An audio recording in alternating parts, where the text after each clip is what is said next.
अस्सलाम वालेकुम, मैं हूं शाहजेब खानजादा। भारतीय मीडिया ने अब से कुछ देर पहले एक दफ़ा फिर ये दावे शुरू कर दिए हैं कि पाकिस्तान ने भारत के कई शहरों पर हमला कर दिया है। भारतीय मीडिया के मुताबिक पाकिस्तानी ड्रोन्स ने पठानकोट, उड़ी और नौगाम को निशाना बनाया है। इसके अलावा अमृतसर, फिरोजपुर और अवंतीपुरा में एयर बेसिस पर ड्रोन हमले की खबरें फैलाई जा रही हैं। भारतीय मीडिया की तरफ से श्रीनगर में भी ड्रोन्स दागने की खबर दी जा रही है और वहां फिर से ब्लैकआउट कर दिया गया है। मगर पाकिस्तान की सिक्योरिटी फोर्सेस के जराये ने भारतीय मीडिया के दावों की फिर से तरदीद कर दी है और कहा है कि भारत ने गुज़िश्ता रात भी पाकिस्तान पर हमले का दावा किया और झूठी खबरें चलाई। भारतीय मीडिया और सहाफ़ियों को बाद में अपनी झूठी खबरों पर भारतीय कौम से माफ़ी मांगनी पड़ी। पाकिस्तान की तरफ से अमृतसर या श्रीनगर में आज भी कोई हमला नहीं किया गया है। 4 प्रोजेक्टाइल भारत से फायर हुए, जिनमें से 3 अमृतसर में गिरे। पाकिस्तान जब भारत पर हमला करेगा वो सिविलियन आबादी पर नहीं होगा। पाकिस्तान के सिक्योरिटी जराये ये कह रहे हैं। भारतीय मीडिया एक अलग दावा कर रहा है। ये वही मीडिया है जिसने कल ये दावे किए, फिर कल ये भी दावा कर दिया कि पाकिस्तान के जो तैयारे हैं वो मार गिराए गए हैं, पाकिस्तान का एक पायलट गिरफ्तार कर लिया गया है। और आज भारतीय मीडिया से ये खबरें मुकम्मल तौर पर गायब हैं। ना पायलट दिखाया, ना जहाज दिखाए, और आज बिल्कुल भी भारतीय मीडिया ये नहीं कह रहा कि उन्होंने पाकिस्तान के जहाज गिरा दिए थे, मगर एक नया दावा कर रहा है। और वो दावा ये है कि पाकिस्तान एक दफ़ा फिर भारत पर हमला आवर हो गया है। ये एक ऐसी सूरत हाल है जिसमें वो भारत जो कुछ दिन पहले तक सिर्फ ये दावा करता था कि हम पाकिस्तान में घुसकर मारेंगे और पाकिस्तान कुछ नहीं कर पाएगा, वो मुसलसल ये दावे कर रहा है हर रोज कि पाकिस्तान घुसकर मार रहा है, ब्लैकआउट कर रहा है, सायरन बजा रहा है, और फिर ये दावे करता है कि भारत जवाब दे रहा है। अगले दिन ड्रोन भेज दिए जाते हैं। कल ड्रोन्स आए, 29 पाकिस्तान ने मार गिराए। 8 ड्रोन्स आए, 48 पाकिस्तान ने मार गिराए। और अब एक दफ़ा फिर जब भारत ये दावा कर रहा है तो खदशा पैदा हो रहा है कि भारत क्या करना चाहता है। क्या वज़ीर आज़म मोदी चाहते हैं कि पाकिस्तान किसी भी तरीके से रिस्पॉन्ड करे और उन्हें भी कोई ट्रॉफी मिले? भारत के तैयारे पाकिस्तान ने मार गिराए हैं। इंटरनेशनल मीडिया में हेडलाइंस लग रही हैं और उनको भी ऐसी ही हेडलाइन चाहिए जो नहीं मिल रही है। डोमेस्टिक ऑडियंस में अगर खबर चलाते हैं तो उस खबर सही साबित नहीं हो पाती है। इसके अलावा पाकिस्तान के खिलाफ भारत की एक और कोशिश नाकाम हो गई है। भारत कोशिश कर रहा था कि पाकिस्तान के IMF बेल आउट पैकेज में रुकावटें खड़ी करे। भारत की जानिब से IMF के साथ राब्ते की खबरें भी आई थी, मगर अब से कुछ देर पहले IMF के एग्जीक्यूटिव बोर्ड ने पाकिस्तान के लिए कर्ज प्रोग्राम की दूसरी किस्त की मंजूरी दे दी है, जिसके तहत पाकिस्तान को $1 अरब मिलेंगे। इस सूरत हाल में इस वक्त जारी प्रोपेगेंडे की तरह गुज़िश्ता रात भी भारतीय मीडिया की जानिब से पहले पाकिस्तान की तरफ से मकबूजा कश्मीर और भारतीय शहरों पर हमले की खबरें नशर की गई थी और फिर कुछ देर बाद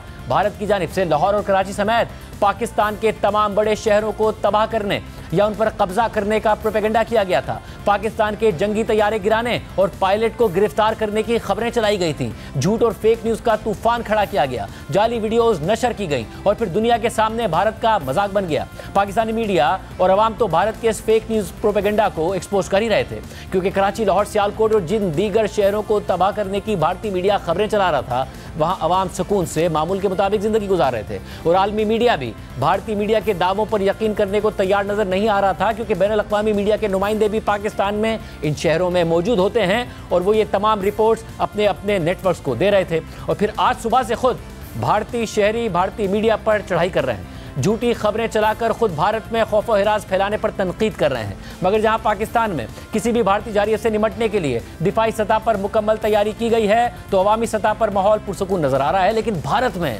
खौफ और हिरास मुसलसल बढ़ता जा रहा है, खुद उनके अपने मीडिया की वजह से बढ़ता जा रहा है, क्योंकि पाकिस्तान हमलों से इनकार कर रहा है। पाकिस्तान कह रहा है सिविलियंस पर हमला नहीं करेंगे, मगर भारतीय मीडिया बार बार बता रहा है कि पाकिस्तान हमला कर रहा है या फिर करने वाला है। और अवाम हर वक्त यही सोच रहे हैं वहाँ कि पाकिस्तान किसी भी वक्त हमला करने वाला है। कभी एक शहर में मॉक ड्रिल्स के नाम पर मुकम्मल ब्लैकआउट कर दिया जाता है, तो कभी दूसरे शहर में ब्लैकआउट किया जा रहा है, और कभी कई शहरों में एक साथ यही किया जा रहा है। साथ ही शहरों में सायरन बजाए जा रहे हैं। भारतीय मीडिया के मुताबिक श्रीनगर, जम्मू और जयपुर में पैनिक बाइंग शुरू हो गई है और वहाँ के शहरी खाने पीने की चीज़ों को ज़ख़ीरा कर रहे हैं। इसके अलावा इंडिया ऑयल ने कहा है कि उनके पास फ्यूल का ज़ख़ीरा मौजूद है और सप्लाई लाइन ठीक से ऑपरेट कर रही है। ये बयान उस वक्त सामने आया जब भारत में सोशल मीडिया पर पेट्रोल की खरीदारी के लिए शहरियों की लंबी कतारों की वीडियोस वायरल होने लगी। इसी तरह पाकिस्तान में तो फ्लाइट ऑपरेशन अमूल पर लाने की कोशिश हो रही है, वो आ भी रहा है। आज कराची और सियालकोट में भी परवाजें दोबारा बहाल कर दी गई हैं, मगर भारत में फ्लाइट ऑपरेशन शदीद मुतासिर है।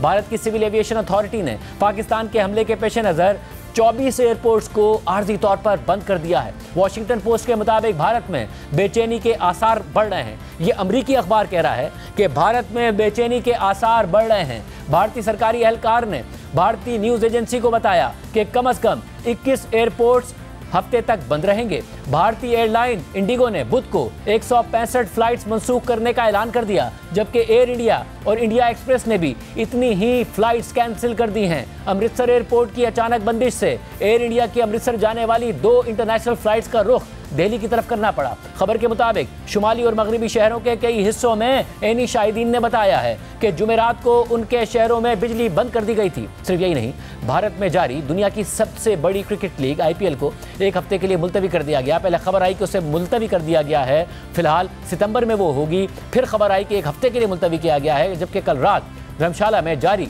दिल्ली कैपिटल्स और पंजाब किंग्स का मैच 10 ओवर्स के बाद घबराहट में मनसूख कर दिया गया। और ये उस वक्त किया गया जब भारतीय मीडिया पाकिस्तान की जानिब से पठानकोट और दीगर इलाकों में हमलों की खबरें चला रहा था और पाकिस्तान ऐसे किसी भी हमले की तरदीद कर रहा था। और अभी तक भारतीय हुकूमत ने इन हमलों के सबूत फराहम नहीं किए हैं। हालांकि पाकिस्तान भारतीय ड्रोन हमलों के सबूत दुनिया के सामने रख रहा है। तो सवाल उठ रहा है कि कल जिन ड्रोन हमलों का पाकिस्तान की तरफ से दावा किया गया था और पाकिस्तान ने उसकी तरदीद की थी, वो ड्रोन्स कहाँ हैं? उसके टुकड़े आज क्यों भारत की तरफ से नहीं दिखाए गए, क्यों नहीं सामने रखे जा रहे हैं? और इस सूरत हाल में पाकिस्तान क्रिकेट बोर्ड ने भी PSL को गैर मुय्यना मुद्दत के लिए मुलतवी कर दिया है। दूसरी जानिब भारत की जानिब से पाकिस्तान पर ड्रोन दागने का सिलसिला आज भी जारी रहा। सिक्योरिटी ज़राए के मुताबिक अब तक अफवाज पाकिस्तान ने भारत की जानिब से दागे गए 77 ड्रोन्स तबाह कर दिए हैं। 8 मई की शाम तक 29 भारतीय ड्रोन्स को मार गिराया था और कल रात से आज दिन तक मजीद 48 ड्रोन्स तबाह कर दिए गए हैं। इसके अलावा कंट्रोल लाइन पर कशीदगी बढ़ रही है।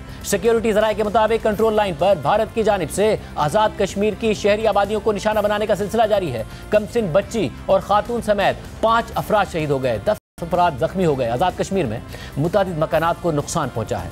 सिक्योरिटी ज़राए के मुताबिक पाक फौज ने मौसर जवाबी कार्रवाई करते हुए मकबूजा कश्मीर में झंडा ज़ियारत पोस्ट और पांडू सेक्टर में हेडक्वार्टर तबाह कर दिया। भारतीय बटालियन हेडक्वार्टर नांगाटक को गोलाबारी से शदीद नुकसान पहुंचा। पाक फौज ने भारतीय क्वाडकॉप्टर भी मार गिराया है। इस पूरी सूरत हाल में DG ISPR अहमद शरीफ चौधरी ने पाकिस्तान एयरफोर्स और पाकिस्तान नेवी के सीनियर अफसरान के साथ बैनुल अक़वामी मीडिया को अब से कुछ देर पहले ब्रीफिंग दी, भारत के प्रोपेगेंडा और इल्ज़ामात का जवाब दिया। ब्रीफिंग के दौरान DG public relations Pakistan air force air vice marshal Aurangzeb Ahmed ने बहुत अहम तफसीलात बताई कि 6 और 7 मई की रात को भारतीय जंगी तैयारों को कैसे गिराया गया था, कैसे पाकिस्तान को उनके कम्युनिकेशन का पता था, कैसे एक एक तैयारा गिराया गया। Think that we are sure that we have shot MiG-29 was shot 8 miles from LOC bearing 243 20 nautical miles from Srinagar. Su-30 was shot 192 19 miles 25 miles from LOC. We have the exact details because you cannot, in the modern battlefield, you cannot conjure up things out of imagination. You have an electronic ID. The aircraft gets picked up by his data link. As soon as you put on your radar, you show yourself, and nobody can hide, nobody can deny that. A Rafale was shot 54 miles from LOC in Srinagar. So you can have all these details. We have exact range bearings because and when you employ your weapon, you know exactly when the missile is getting active, when it is getting and the blip is disappearing, which is verified as you get down for the debrief. So none of the claims have any fat in them. So they are pretty clear, pretty concise, pretty accurate. Air vice marshal Aurangzeb Ahmed ने एक Rafale तैयारे के pilot की गुफ्तगू भी सुनाई। I have audio from a Rafale formation that I will share. The call sign is Godzilla. As soon as those animals are extinct, so this one also got extinct. Please play.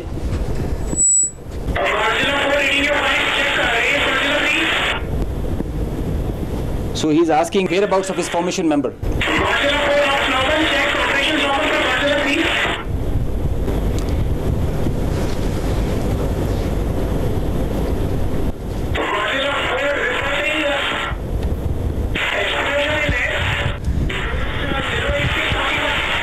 So the formation knows, his leader knows, they have an RT, this is the original RT that they are exchanging, and they're asking about his position. He's giving his own operations as fine, but he has claims that I've seen an explosion in the air. And I will share this detail. This is a long RT that we have. If we can hear one RT of one formation member, we can hear all of them in panic and in distress. जबकि DGISPR ने भी भारत की जानिब से और भारत की media की जानिब से, क्योंकि हुकूमत ने ऐसा कोई दावा नहीं किया भारत की, जो कल भारत की तरफ से दावा किया गया था कि उन्होंने पाकिस्तान के जहाज गिरा दिए हैं, उसका जवाब दिया। Pakistan JF-17 Thunders have been taken out. At least show me the debris of one aircraft. At least show me the electronic signature of one aircraft that Pakistan, of one UAV, one drone that Pakistan has fired there. That's why we say, don't worry. You are so fond of Pakistan firing at you. We will fulfill your demand at the time, place and means of our choosing. Pak Bharat कशीदगी में कमी लाने के लिए बैनुल-अक़वामी बरादरी कई दिन से मुतहर्रिक है। सऊदी अरब के वज़ीर मुमलिकत बराए ख़ारजा आदिल अल जुबैर ने कल भारत का दौरा किया था। आज वो पाकिस्तान आए, मुलाकातें की और दोनों ममालिक से कशीदगी में कमी लाने का कहा। इसके अलावा ईरान के वज़ीर ख़ारजा अब्बास अराक़ची पाकिस्तान के बाद भारत का दौरा कर चुके हैं। बरतानवी वज़ीर ख़ारजा डेविड लेमी ने नायब वज़ीर आज़म इसहाक डार से फ़ोन पर बात करते हुए कशीदगी में कमी लाने पर जोर दिया। इसके अलावा इस पूरे तनाज़े के दौरान अमरीका का एक मुख्तलिफ और माजी से हटकर रवैया सामने आ रहा है। एक तरफ जहाँ अमरीका ने भारतीय तवक्कात के बरक्स पाकिस्तान के खिलाफ भारतीय मौक़िफ़ की तायद नहीं की है और एक ख़ास फासला इख्तियार किया हुआ है, तो दूसरी तरफ अमरीकी वज़ीर ख़ारजा मार्को रूबियो पाक भारत क़यादत से बराह रास्त राब्ते कर रहे हैं और कशीदगी में कमी लाने का कह रहे हैं। वफाकी वज़ीर दाखिला मोहसिन नकवी से अमरीका की कायम मकाम सफ़ीर नेटली बेकर की 48 घंटे में दूसरी मुलाकात हुई है, जबकि अमरीकी सदर और नायब सदर दोनों वाज़े कर रहे हैं कि अमरीका पाकिस्तान और भारत को रोकने के लिए इससे ज़्यादा आगे नहीं बढ़ेगा। ये हमारा काम नहीं है, पाकिस्तान और भारत को खुद ही तनाज़ा ख़त्म करना होगा। अमरीकी सदर ट्रंप तो मुसलसल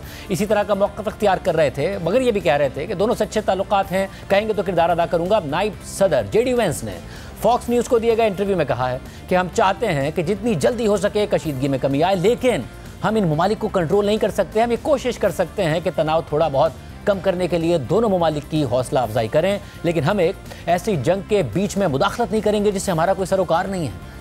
How concerned is the administration about the potential for nuclear war between India and Pakistan?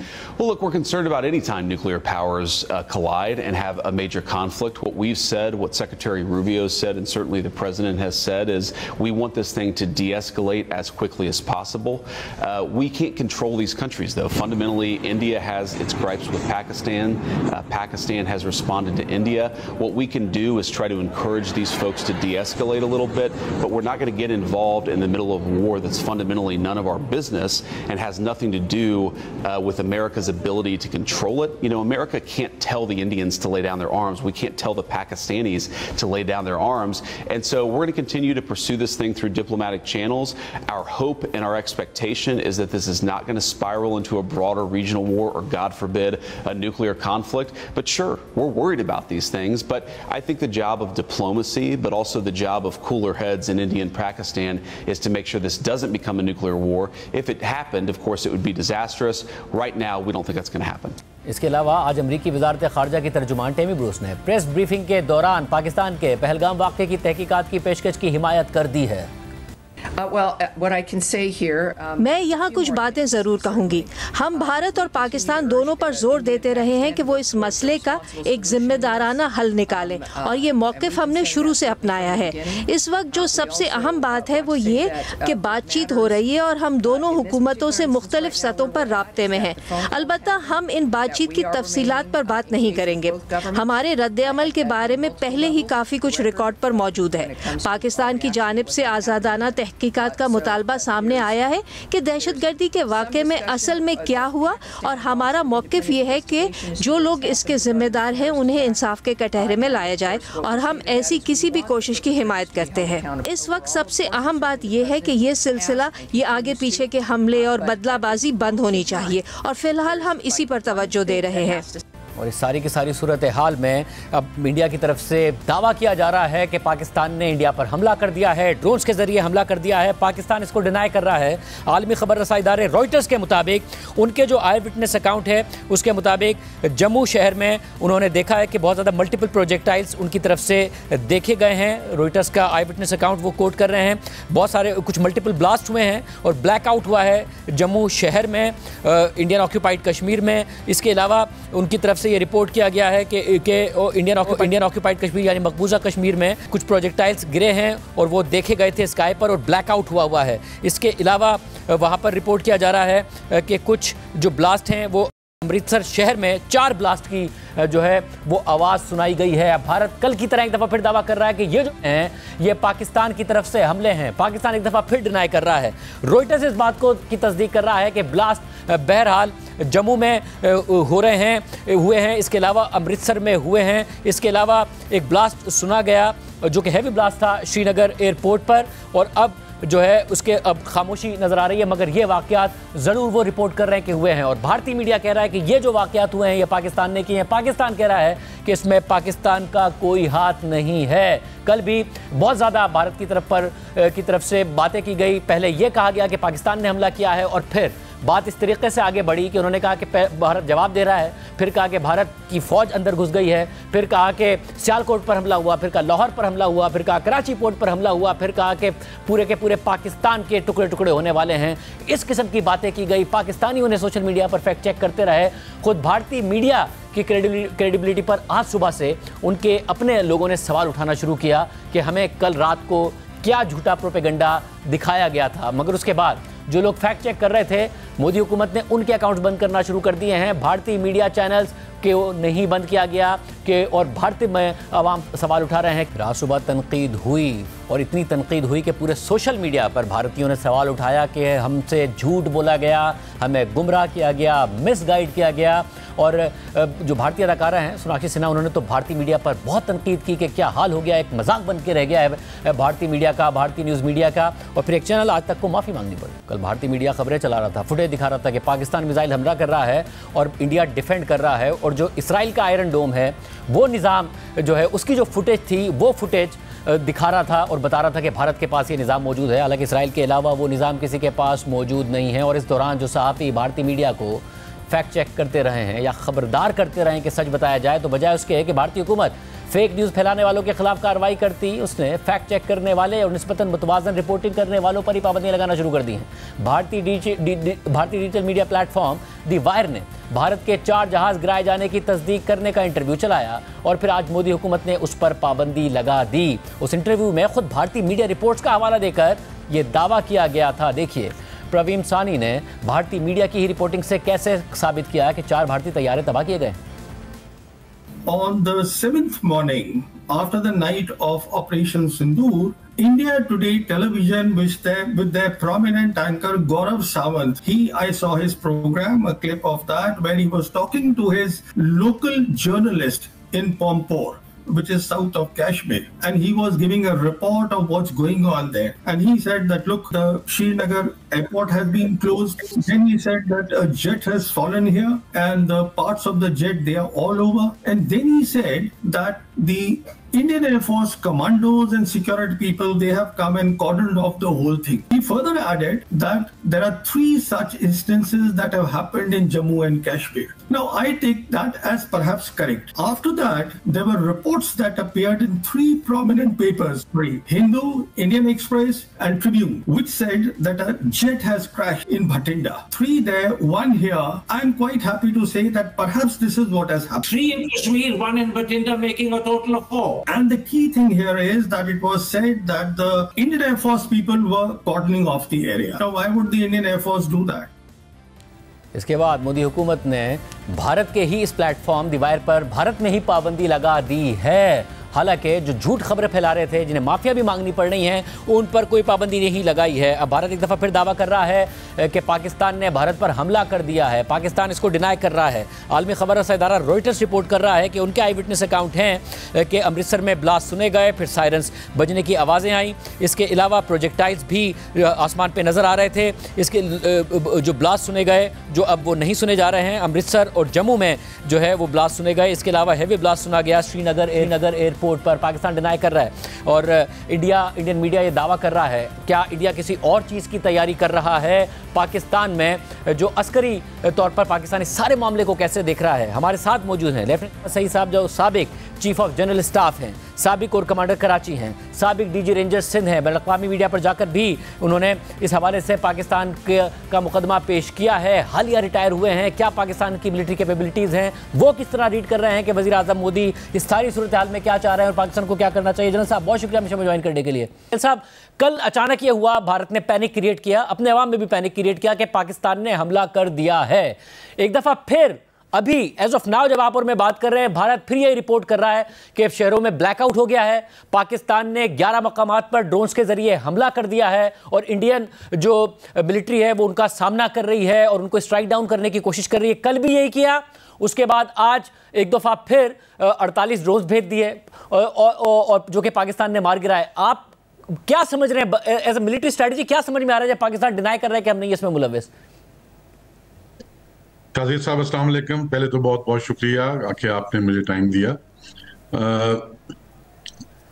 जो चाणक्य की से इंस्पिरेशन ड्रॉ करते हैं इंडिया के पॉलिटिकल और मिलिट्री लीडर्स, उसकी अगर आप उनकी जो जितने स्ट्रेटेजिक इंस्टीट्यूशंस हैं और जो उनके स्ट्रेटेजिक थिंक टैंक्स हैं, उनके आप पीसेस पढ़ें, बुक्स पढ़ें, तो आपको पता चलता है कि कितना पसंद है उनको चाणक्य की फिलॉसफी। उसमें वो दो चीजें भूल जाते हैं। पहली चीज ये है कि चाणक्य ने सबसे पहले बात अपनी फिलॉसफी में ये की है कि एक लीडर को ये चाहिए, एक स्टेट्समैन को ये चाहिए कि वो एम्फेसाइज करे on the welfare of his people. अभी वेलफेयर ऑफ पीपल की जहां तक बात है, दोनों साइड्स पे, पाकिस्तान में और इंडिया में बहुत स्कोप है इसमें काम करने का। चलें, ये लीडर्स की अपनी अपनी प्रायोरिटीज हैं कि वो अपनी अपनी तरजीहात हैं कि वो क्या करना चाहते हैं। जो मिलिट्री स्ट्रैटेजी के लिए चाणक्य ने रिकमेंड किया हुआ है वो है कि प्रोपेगेंडा को बहुत ज्यादा अहमियत उन्होंने दी है अपनी फिलॉसफी में। और प्रोपेगेंडा में उन्होंने ये सब आज पाकिस्तान में सब लोग जानते हैं अभी कि उन्होंने ये कहा था कि झूठ को बोलें, बार बार बोलें और इतना बोलें कि दूसरी साइड यकीन करने लग गए। अब इस चीज को जो उनके स्ट्रेटेजिस्ट जो हैं, जो उनकी हिकमत अमली बना रहे हैं, पिछले 5 दिन में उन्होंने एक बहुत बड़ी गलती की है, जो वो चाणक्य की फिलॉसफी झूठ वाली का एसेंस नहीं समझ पाए। वो ये था कि उन्होंने कहा कि झूठ बोलें लेकिन सच के साथ मिक्स करके बोलें। तो एक दो झूठ हो और ज्यादा सच हो और बार बार रिपीट हो, तो जो ऑडियंस है आपकी वो झूठ को भी सच के साथ मिक्स करके लेके चल पड़ेगी। जब से ये कॉन्फ्लिक्ट शुरू हुई है, मैं अभी तक परहेज करूंगा इसको वॉर कहने के, क्योंकि एकेडमिकली ये क्वालिफाई नहीं करती अभी वाली सिचुएशन वॉर कहलाने की। तो जब से ये शुरू हुई है, उनके पॉलिटिशियंस, उनका जो उनकी जो स्टेट एपरेटस है और उनका जो मीडिया है, वो सुबह सनराइज से शुरू करते हैं और सनसेट तक झूठ बोलते हैं, फिर सनसेट के बाद शुरू करते हैं और सनराइज तक झूठ बोलते हैं। तो कल वाले जो उन्होंने कहा था उसमें कुछ चीजें उन्होंने जो कही उसमें कुछ बहुत ही अहम कहना थी। मैं इंडिया की मिलिट्री की सीनियर लीडरशिप को समझता हूँ कि उनमें बड़े कॉम्पिटेंट लोग हैं, उनमें बड़े समझदार लोग हैं, प्रोफेशनल लोग हैं।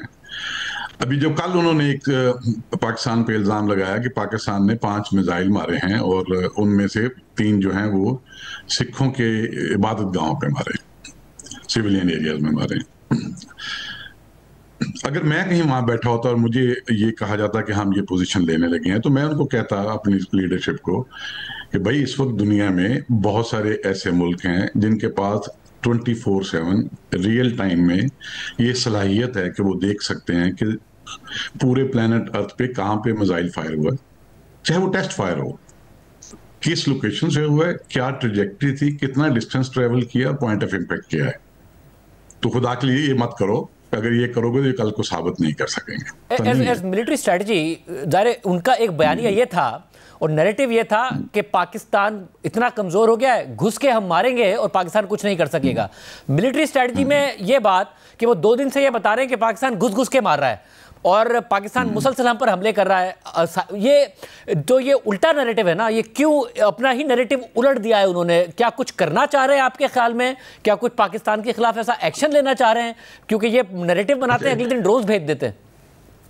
इसको जूम आउट करके देखना पड़ेगा कि इसकी क्या रीजन है। देखिए, पहली बात तो ये है, आप ना मेरे से बहुत अच्छा जानते हैं कि जो पीछे माजी में इस तरह के इंसिडेंट से आप उसको पुलवामा वाले इंसिडेंट को देख लें, पठानकोट वाले को देख लें, उरी वाले को देख लें, बॉम्बे वाले इंसिडेंट को देख लें, तो इंसिडेंट के फौरन बाद इंडिया एक पोजीशन लेता था, और वो पोजीशन क्या थी कि ये पाकिस्तान के बिहाफ पे फला ऑर्गेनाइजेशन ये काम किया है, और वो चंद एक एविडेंस क्राफ्ट करके भी साथ दे देते थे। तो उसके बाद उनकी एक पोजीशन वाजे जब वो ले लेते थे, तो उसी दिन, आज रिविजिट करें माजी को तो आपको पता चलेगा, उसी दिन यूएस से लेकर ईयू के इंपॉर्टेंट कंट्री से लेकर इवन हमारे रीजन में कुछ मुल्क फार ईस्ट की तरफ भी आप चले जाएं, तो फॉरेन इंडियन पोजीशन के साथ बहुत सारे लोग ज्वाइन करते थे formally, officially through their foreign offices, और वो पाकिस्तान को स्क्वेयरली ब्लेम भी करते थे और इंडियन पोजीशन के साथ अपने आप को अलाइन भी करते थे।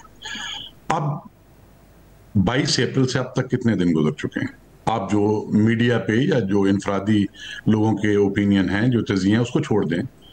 किस मुल्क के फॉरेन ऑफिस ने ये कहा है कि जी हमें एविडेंस दी है इंडिया ने, और हम भी बिलीव करते हैं कि जो पहलगाम में हुआ वो पाकिस्तान या पाकिस्तान से आने वाली किसी ऑर्गेनाइजेशन ने किया? आप मुझे कोई एक कोट करें। ऑफ कोर्स नहीं किया। ऑफ कोर्स दायरे, अब अमेरिका तो ये कह रहा है कि वो हिमायत करते हैं इस बात की जो पाकिस्तान ने कहा कि आप न्यूट्रल इन्वेस्टिगेशन करा लें।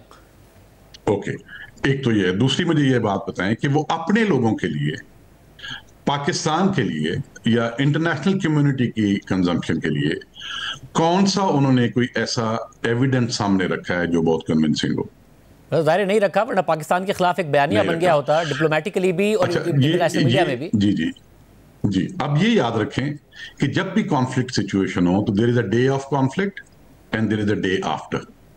तो डे ऑफ कॉन्फ्लिक्ट के अंदर chaos, confusion, झूठ, मिस इन्फॉर्मेशन, डिसइन्फॉर्मेशन सब कुछ चल जाता है, बट जब डे आफ्टर शुरू होता है, जो लंबे अरसे तक चलता है, उसमें सच खुल के सामने आ जाता है। तो अगर आज इंडिया के आप पेपर्स देखें, आज आप इंडिया के जो बहुत सारे लोग, एनालिस्ट, बड़े इंपॉर्टेंट एनालिस्ट, आज का करण थापर का प्रोग्राम देख लें, उसमें प्रवीण स्वामी की बातचीत सुने जी, उन्होंने तो कहा है कि स्वामी ने 4 गिराए थे, और फिर मगर मसला है, क्योंकि आपकी बात को कंटिन्यू करते हुए उन्होंने कहा कि 4 पाकिस्तान ने प्लेन गिराए हैं, और इंडियन मीडिया कोट करके कहा, और उसके बाद द वायर की सर्विसेज मुअत्तल कर दी गई है इंडिया में।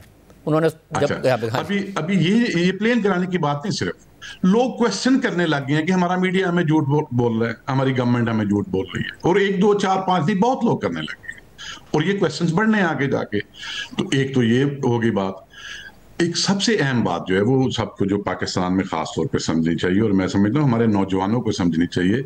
पिछले 2 दिन में मैंने जो इंटरव्यू 1-2 दिए, उसके बाद बहुत सारे मुझे बच्चियां मिले हैं, और वो बार बार ड्रोन की बात करते हैं कि ड्रोन क्यों आ रहे हैं, ड्रोन क्यों आ रहे हैं। हमें ये समझना चाहिए कि कारगिल के बाद LAC के ऊपर होल्डिंग सेक्टर में जब 2 जहाज इंडिया के मार गिराए थे हमारे शाहीनों ने, तो इंडिया ने पोजीशन क्या ली थी? उन्होंने कहा था ये हमारे अपने एरिया में है, और हिट होने के बाद, पहले वो एक्सीडेंट कहते रहे, फिर हिट होने के बाद जो है इसका काकस वो पाकिस्तान की साइड पे गिरा। पुलवामा में आ जाए, पुलवामा में उन्होंने अपने लोगों को ये बताया कि जी हमारा जो है एक त्यारा गिरा है पाकिस्तान की साइड, और हमने भी एक F-16 गिराया है, और सारे इंडिया ने इसको बिलीव किया। लेकिन उसके बाद आज कोई भी बंदा गूगल करके देख ले कि कितने मिलिट्री एनालिस्ट्स ने, कितने थिंक टैंक्स ने वर्ल्ड ओवर, और कितनी मीडिया आउटलेट्स ने ये लिखा कि हाँ पाकिस्तान का कोई जहाज नहीं गिरा था, इंडिया के 2 जहाज गिरे थे और एक हेलीकॉप्टर गिरा था, और यूएस ने ये भी कह दिया कि जिस F-16 की आप बात कर रहे हैं, F-16 तो यूज ही नहीं हुआ। तो ये मैं बात कर रहा हूँ डे आफ्टर की। अब अगर आप खानदादा साहब, आप इंडियन एयरफोर्स हेड कर रहे हो, 1 2 3 टाइम्स आपके तीनों दफा आप कुछ करने की कोशिश करते हैं अपने दुश्मन के इलाके में, और तीनों दफा आपके जहाज नीचे गिर जाते हैं, तो एक बहुत ज्यादा फ्रस्ट्रेशन होगी फोर्स के अंदर भी, और उस फोर्स को जो हैंडल करने वाली पॉलिटिकल लीडरशिप है उसमें भी बहुत ज्यादा फ्रस्ट्रेशन होगी। एक नेचुरल सी बात है। अभी ऐसे में क्या करना चाहिए उनके लिए? इस वक्त ट्रॉफी क्या होगी? उनके लिए ट्रॉफी होगी खुदा न खास्ता वो चाहेंगे, जोर लगा रहे हैं पूरा कि किसी ना किसी तरह वो PAF का कोई एक जहाज हिट कर लें। अब जो ड्रोन्स चले पाकिस्तान में, ड्रोन्स उन्होंने तकरीबन 2000 किलोमीटर बॉर्डर्स की विड्थ के साथ मुख्तलिफ जगहों से इंट्रूजन कराई। एंड ये मेरा गेस है, मेरी अजम्पशन है कि इसकी जो स्ट्रेटेजी पे जो बंदा काम कर रहा था उधर, उसके ज़हन में ये था कि अगर हम साउथ से शुरू करें, सिंध के साउथ से भी, और पिंडी तक जाके हम आज़ाद जम्मू एंड कश्मीर तक ड्रोन की इंट्रूजन मुख्तलिफ जगह करें, तो एक पैनिक आएगा, एक अफरा तफरी फैलेगी और एयरफोर्स रिस्पॉन्ड करेगी और किसी तरह हमारी तरफ जो हमारे जहाज हवा में हैं उनके स्टैंड ऑफ के रेंज में आ जाएगी। एक टेक्निकल बात है, लेकिन अब चूंकि मीडिया में बहुत बात हो रही तो हम लोगों को भी इसकी खबर है कि हमारी BVR के रेंज में आएगी और हम कुछ जहाज गिरा लेंगे। पर बहुत सारे ड्रोन उन्होंने इसलिए दाग दिए। अब हमारे यहाँ बच्चे बच्चियां, नौजवान, इवन कुछ मीडिया पर्सन भी सब ये कर रहे हैं। एक तरह के कुछ लोग शिकायत भी कर रहे हैं, कुछ लोग एंगर में भी हैं कि कैसे आ सकता है कि ड्रोन इतने शहरों तक आ गए। देखें, सबसे पहले बात तो ये है कि मिलिट्री के अंदर एक टेक्नोलॉजी बनती है, उस टेक्नोलॉजी से एक वेपन सिस्टम सामने आता है और फिर उस वेपन सिस्टम की जो सलाहियतें हैं उनको काउंटर करने के लिए उसका एक काउंटर बनता है।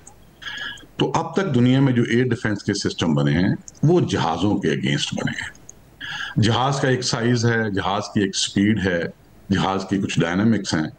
ड्रोन एक बहुत छोटी सी चीज है, उसकी बहुत कम स्पीड है।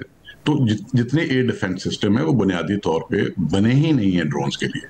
अच्छा, अभी मेरी बात पे ना यकीन करें, इसको देखते हैं दुनिया में नजर दौड़ा के और इसकी एविडेंस ढूंढते हैं। पूरी दुनिया में 3 एयर डिफेंस के सिस्टम्स हैं जिसको सबको खरीदना चाहता है। एक तो S-400 है रशिया का, फिर अमेरिकन पैट्रियट है और उसके बाद इजराइल का आयरन डोम है। अब S-400 जितने रशिया के पास हैं किसी और के पास तो नहीं है। क्या पिछले 2 साल में यूक्रेन के ड्रोन्स मॉस्को तक नहीं पहुंचे? रशिया के बहुत से शहरों में नहीं गए। US और नेटो ने पैट्रियट दिया हुआ यूक्रेन को। पिछले हफ्ते क्या खरकोव तक यूक्रेन के अंदर ड्रोन नहीं पहुंचे रशिया के? गजा में हमास के लोग जिनके पास तो कोई टेक्नोलॉजी, कोई कैपेबिलिटी नहीं है, रूडिमेंट्री से उनके ड्रोन से, रूडिमेंट्री से उनके रॉकेट्स हैं, क्या वो तल अवीव तक नहीं पहुंचे? तो कितना भी मॉडर्न एयर डिफेंस सिस्टम हो, ये एक छोटी सी मशीन है, ये कहीं फ्लाई करती हुई इंट्रूजन कर सकती है। क्या इंडिया ने पिछले चंद सालों में, उनकी होम मिनिस्ट्री ने और उनकी BSF ने पाकिस्तान पे बहुत दफा एलिगेशन नहीं लगाया कि जी कुछ नार्को स्मगलर्स सियालकोट, शकरगढ़ और सुलेमानकी सेक्टर से ड्रोन के जरिए कुछ नार्कोटिक स्मगल कर रहे हैं इंडिया के अंदर?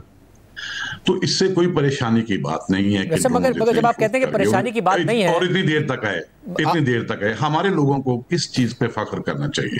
अगर परेशानी की बात नहीं है तो फिर इसका मतलब है कि अगर पाकिस्तान को, देखिए 3 हवाले से उन्होंने कोशिश की। एक कोशिश की कि IMF का प्रोग्राम ना मिले। आज खबर आ गई कि IMF बोर्ड ने पाकिस्तान की अप्रूवल कर दी है, यानी कि इकोनॉमिक फ्रंट पे उनकी हिकमत अमली नाकाम हो गई। फिर मिलिटरीली उन्होंने पाकिस्तान पर अटैक किया, हमने उनके तैयारी गिरा दी। बैनुल-अक़वामी मीडिया में हेडलाइन ये है कि पाकिस्तान ने पहली दफा अगर रफाल गिराया तो पाकिस्तान ने गिरा दिया और भारत के पास गिरा दिया। ये हेडलाइन हमें मिल गई। तो मिलिटरीली अब फिर डिप्लोमेटिकली नहीं कहीं हो रहा कि पाकिस्तान के खिलाफ बयानात आ रहे हो। तो जब इन 3 मुहाजों पर हमें सक्सेस मिल रही है तो क्या पाकिस्तान को रिस्पॉन्ड करना चाहिए, उस ट्रैप में फंसना चाहिए जिसमें मोदी ड्रॉ करना चाह रहे हैं एक ट्रॉफी के लिए? अच्छा, अभी मैं मेरी बात को कहीं गलत ना समझा जाए, मैं ये नहीं कह रहा कि ये परेशानी की बात नहीं है, बिल्कुल परेशानी की बात नहीं है, मैं ये नहीं कह रहा। इशू ये है कि जब किसी की टेरिटोरियल इंटीग्रिटी या एयर स्पेस की या सॉवरेनिटी की वायलेशन होती है, ये परेशानी की बात है। लेकिन जो रिसेंट कॉन्फ्लिक्ट्स जिसमें ड्रोन इस्तेमाल होना शुरू हुए, ड्रोन तो भी नई इजाद है। अजरबैजान और आर्मीनिया की कॉन्फ्लिक्ट में इस्तेमाल हुआ है बहुत एक्सटेंसिवली, सीरियन कॉन्फ्लिक्ट में इस्तेमाल हुआ है, रशिया में और यूक्रेन में बहुत इस्तेमाल हुआ है। तो कोई एग्जाम्पल ढूंढ के बताएं कि जितने ड्रोन गए हों एक ओपोनेंट की टेरिटरी में, सारे के सारे उसने मार गिराए। वैसे तो सूरत में मैं यही जानना चाह रहा हूं, जब आप खुद भी कह रहे हो ट्रॉफी चाहता है, क्योंकि पाकिस्तान कह रहा है हम रिस्पॉन्ड करेंगे। अगर पाकिस्तान को मल्टीपल फ्रंट्स पर डिप्लोमेटिकली भी लोग अग्रेसर के तौर पर नहीं देख रहे, तो क्या पाकिस्तान को अब रिस्पॉन्ड करना चाहिए या यहां से विक्ट्री क्लेम करनी चाहिए, जब नरेंद्र मोदी मुसलसल डेस्परेट हो रहे हैं कि पाकिस्तान को ड्रॉ करें और ट्रैप करें कि किसी भी तरीके से पाकिस्तान अग्रेसर लगे, उन्हें मौका मिले? जी, मैं इस पे बात करता हूं। मुझे अगर सिर्फ 1 मिनट ये आर्गूमेंट खत्म कर लेने दीजिए। तो हमें अपने एयर डिफेंडर्स पे बहुत फख्र होना चाहिए कि उन्होंने एक मकसद तो मैंने बताया, वो किसी तरह कोई EPF के एयरक्राफ्ट को ट्रैप करना चाहते थे। दूसरा मकसद ये भी था कि वो सारे ground based air defence system की कैपेसिटी देखना चाहते थे। तो हमारे लोगों ने शुरू में ये भांप लिया और उनको अपनी मर्जी के डिस्टेंस पे आने दिया, मर्जी की डिस्टेंस पे हाइट पे आने दिया और अपनी मर्जी से फिर शूट डाउन किया। तो मेरा ख्याल है कि उन्होंने बहुत अच्छा परफॉर्म किया और हमें उन पे फख्र होना चाहिए। एक बात तो ये है। दूसरी बात ये है कि हमारी जो 9 जगहों के ऊपर सिविलियंस के ऊपर उन्होंने फोर्स यूज की है, military force on civilian target, which is a clear violation of international law and very clear violation of article 24 of the UN charter. तो वहां के ऊपर ये बिल्कुल इस तरह की एक एग्जांपल है कि जिस इंस्ट्रूमेंट से वहां मारने की कोशिश की, आपने उन्हीं की टेरिटरी में वो इंस्ट्रूमेंट गिरा दिए। आगे जाके डिटेल्स आएंगी कि इस टाइम पे हमारे पायलट्स ने लॉक किया, पहले उनको एग्रेशन करने दी, उसके बाद किया ताकि ये ना हो कि हम इनिशिएटर हैं एग्रेशन के, उसके बाद उनको गिराया। तो ये दोनों तो इतनी बड़ी अचीवमेंट हैं कि एक पाकिस्तानी की हैसियत से इसके बाद पाकिस्तान कुछ भी नहीं करता, तो मैं तो बहुत खुश हूं इस पर। वो जो स्ट्रेटेजी में कहते हैं कि एंड्स वेज मीन्स, आप एक ऑब्जेक्टिव रखते हैं, उसके साथ आपके मीन्स होते हैं और कुछ आप हिकमत अमली बनाते हैं। उनकी फोर्सेज उनको कह रही हैं, आप किसी पाकिस्तानी की बात ना सुने, इंडिपेंडेंट ऑब्जर्वर्स एनालिस्ट की बात आप देखें, उनके अपने एनालिस्ट की बात सुने। वो ये कह रहे हैं कि इस तरह की स्ट्रेटेजिक प्रोएक्टिविज्म के लिए ना आपकी एयरफोर्स अभी तैयार है, ना आपकी आर्मी अभी तैयार है, ना आपकी नेवी अभी तैयार है, तो ना करें।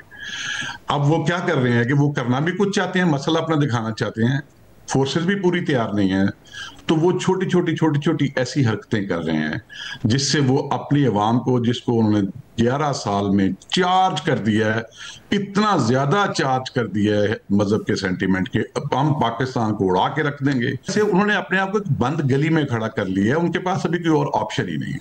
पाकिस्तान को क्या करना चाहिए? पाकिस्तान के अवाम ने अब तक जिस तरह पॉलिटिकल और मिलिट्री लीडरशिप पे ट्रस्ट किया है, देखें कोई पॉलिसी गवर्नमेंट को ऐसी नहीं बनानी चाहिए जो अवाम की उमंगों के साथ मुताबिकत ना रखती हो।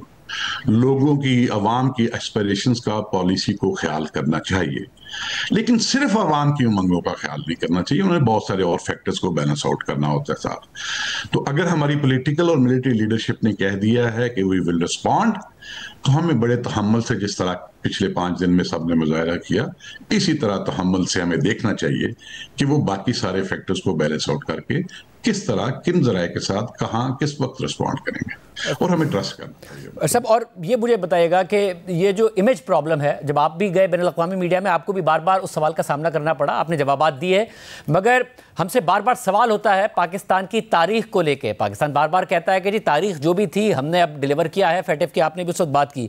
ये इमेज प्रॉब्लम है जिसको हमें एड्रेस करना है, या ग्राउंड रियलिटी कहीं ना कहीं ऐसी है जिसकी वजह से हमें बार बार बैनुल अक़वामी मीडिया सवाल करता है कि जी आपके यहाँ टेररिज्म तो आपके यहाँ से पनपता रहा है? देखिए, एक बात याद रखिएगा खानज़ादा साहब, ये कश्मीर में आखिरी हमला नहीं है। मैं इसका आपको एक्सप्लेन करता हूं। कश्मीर की जो इंडियन इलीगली ऑक्युपाइड कश्मीर है, उसकी आबादी तकरीबन 10 से 11 मिलियन है इस वक्त। आप 10 से 11 मिलियन वाला कोई शहर दुनिया में उठा लें, लाहौर, कराची, लंदन, न्यूयॉर्क, किसी शहर में उतनी आबादी को जिस तरह 1989 से अब तक 44 साल से जिस तरह इंडियन गवर्नमेंट ने कैद में रखा हुआ है, आप किसी पॉपुलेशन को इस तरह 46 ईयर्स के लिए कैद में रखें। आपको पता है आज एक औरत और एक मर्द, एक बच्चा एक गांव से निकल के उनकी आर्मी की परमिशन के बगैर दूसरे गांव में नहीं जा सकता। 10 मिलियन पे 10 लाख फौज है, मीन हर 10 बंदों पे एक फौजी है, और पिछले 46 साल से मैस रेप्स हुए हैं वहां, मैस ग्रेव्स हुए हैं। हमने नहीं डिस्कवर की, इंटरनेशनल कम्युनिटी ने की है। कितनी ह्यूमन राइट वायलेशन है, और 2019 के बाद वो किस हालत में रह रहे हैं हम सबको पता है।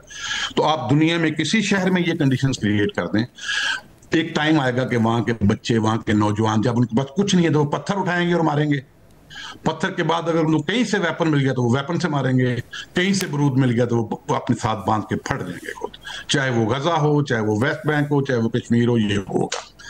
तो बात ये है कि ये जो लार्जर क्वेश्चन है, ये जब एड्रेस होगा तो उसके बाद तारीख भी सीधी हो जाएगी, उसके बाद आज भी सीधा हो जाएगा, उसके बाद मुस्तकबिल भी सीधा हो जाएगा। उसके बगैर तो नहीं होने वाला। बहुत शुक्रिया जनरल साहब की गुफ्तगू आपने सुनी। प्रोग्राम में कुछ मजीद खबरें आपके सामने रखेंगे, अहम इत्तलात आ रही हैं एक ब्रेक के बाद।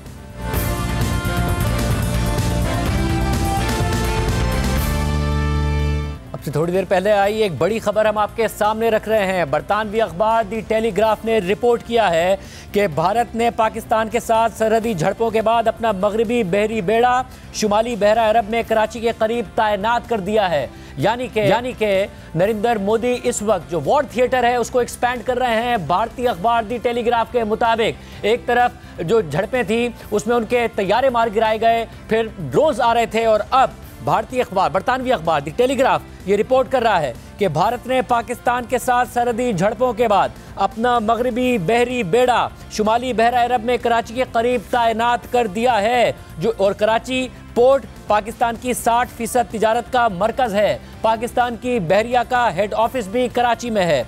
दी टेलीग्राफ के मुताबिक ये कदम दोनों एटमी ताकतों के दरमियान कशीदगी को नई बुलंदियों तक ले गया है, जिससे आलमी सतह पर तशवीश की लहर दौड़ गई है। बरतानवी अखबार दी टेलीग्राफ अब ये रिपोर्ट कर रहा है कि वजीर आज़म मोदी ने अब अपनी बहरिया को एक्टिवेट कर दिया है और पाकिस्तान के साथ सरहदी झड़पों के बाद अपना मगरबी बहरी बेड़ा शुमाली बहरा अरब में कराची के करीब तैनात कर दिया है, जो पाकिस्तान की 60% तिजारत का मरकज है। पाकिस्तान की बहरिया का हेड ऑफिस भी कराची में है और दो एटमी ताकतों के दरमियान कशीदगी को यह कदम नई बुलंदियों तक ले गया है, जिससे आलमी सतह पर तशवीश की लहर दौड़ गई है। बरतानवी अखबार दी टेलीग्राफ ने मजीद लिखा है कि भारतीय बहरिया का यह बेड़ा, जिसमें एक एयरक्राफ्ट कैरियर, इसके अलावा डिस्ट्रॉयर्स और एंटी सबमरीन जहाज शामिल हैं, पाकिस्तान के साहिल से 300 से 400 मील के फासले पर मौजूद है। ये बरतानवी अखबार दी टेलीग्राफ रिपोर्ट कर रहा है कि जो बेड़ा मूव किया गया है उसमें एयरक्राफ्ट कैरियर, डिस्ट्रॉयर्स और एंटी सबमरीन जहाज शामिल हैं और पाकिस्तान की सरहद से 300 से 400 मील के फासले पर अब ये बहरी बेड़ा मौजूद है। बेड़े के कुछ जहाज़ों पर ब्रह्मोस सुपरसोनिक क्रूज मिसाइल भी नस्ब हैं। ये भी बरतानवी अखबार दी टेलीग्राफ रिपोर्ट कर रहा है। और ये जो सुपरसोनिक क्रूज मिसाइल्स हैं ये रूस के ताउन से तैयार किया गया मिसाइल है। ये मिसाइल 300 किलोग्राम का वॉरहेड ले जाने की सलाहियत रखता है बरतानवी अखबार दी टेलीग्राफ के मुताबिक। और उनका ये कहना है कि 3 गुना आवाज़ की रफ्तार से 500 मील दूर तक हदफ को निशाना ये सुपरसोनिक मिसाइल बना सकता है। हम आपको खबर दे रहे हैं, ब्रेकिंग न्यूज़ दे रहे हैं कि वाज़ेह नज़र आ रहा है कि वज़ीर आज़म मोदी, भारतीय वज़ीर आज़म नरेंद्र मोदी इस वक्त वॉर थिएटर को एक्सपैंड करने जा रहे हैं या एक्सपैंड करना चाहते हैं, या फिर पाकिस्तान को एक हिकमत अमली के तहत ट्रैप करके अपनी वॉर में घसीटना चाहते हैं और एक बयानिया बनाना चाहते हैं अपने जहाज़ों के गिरने के बाद।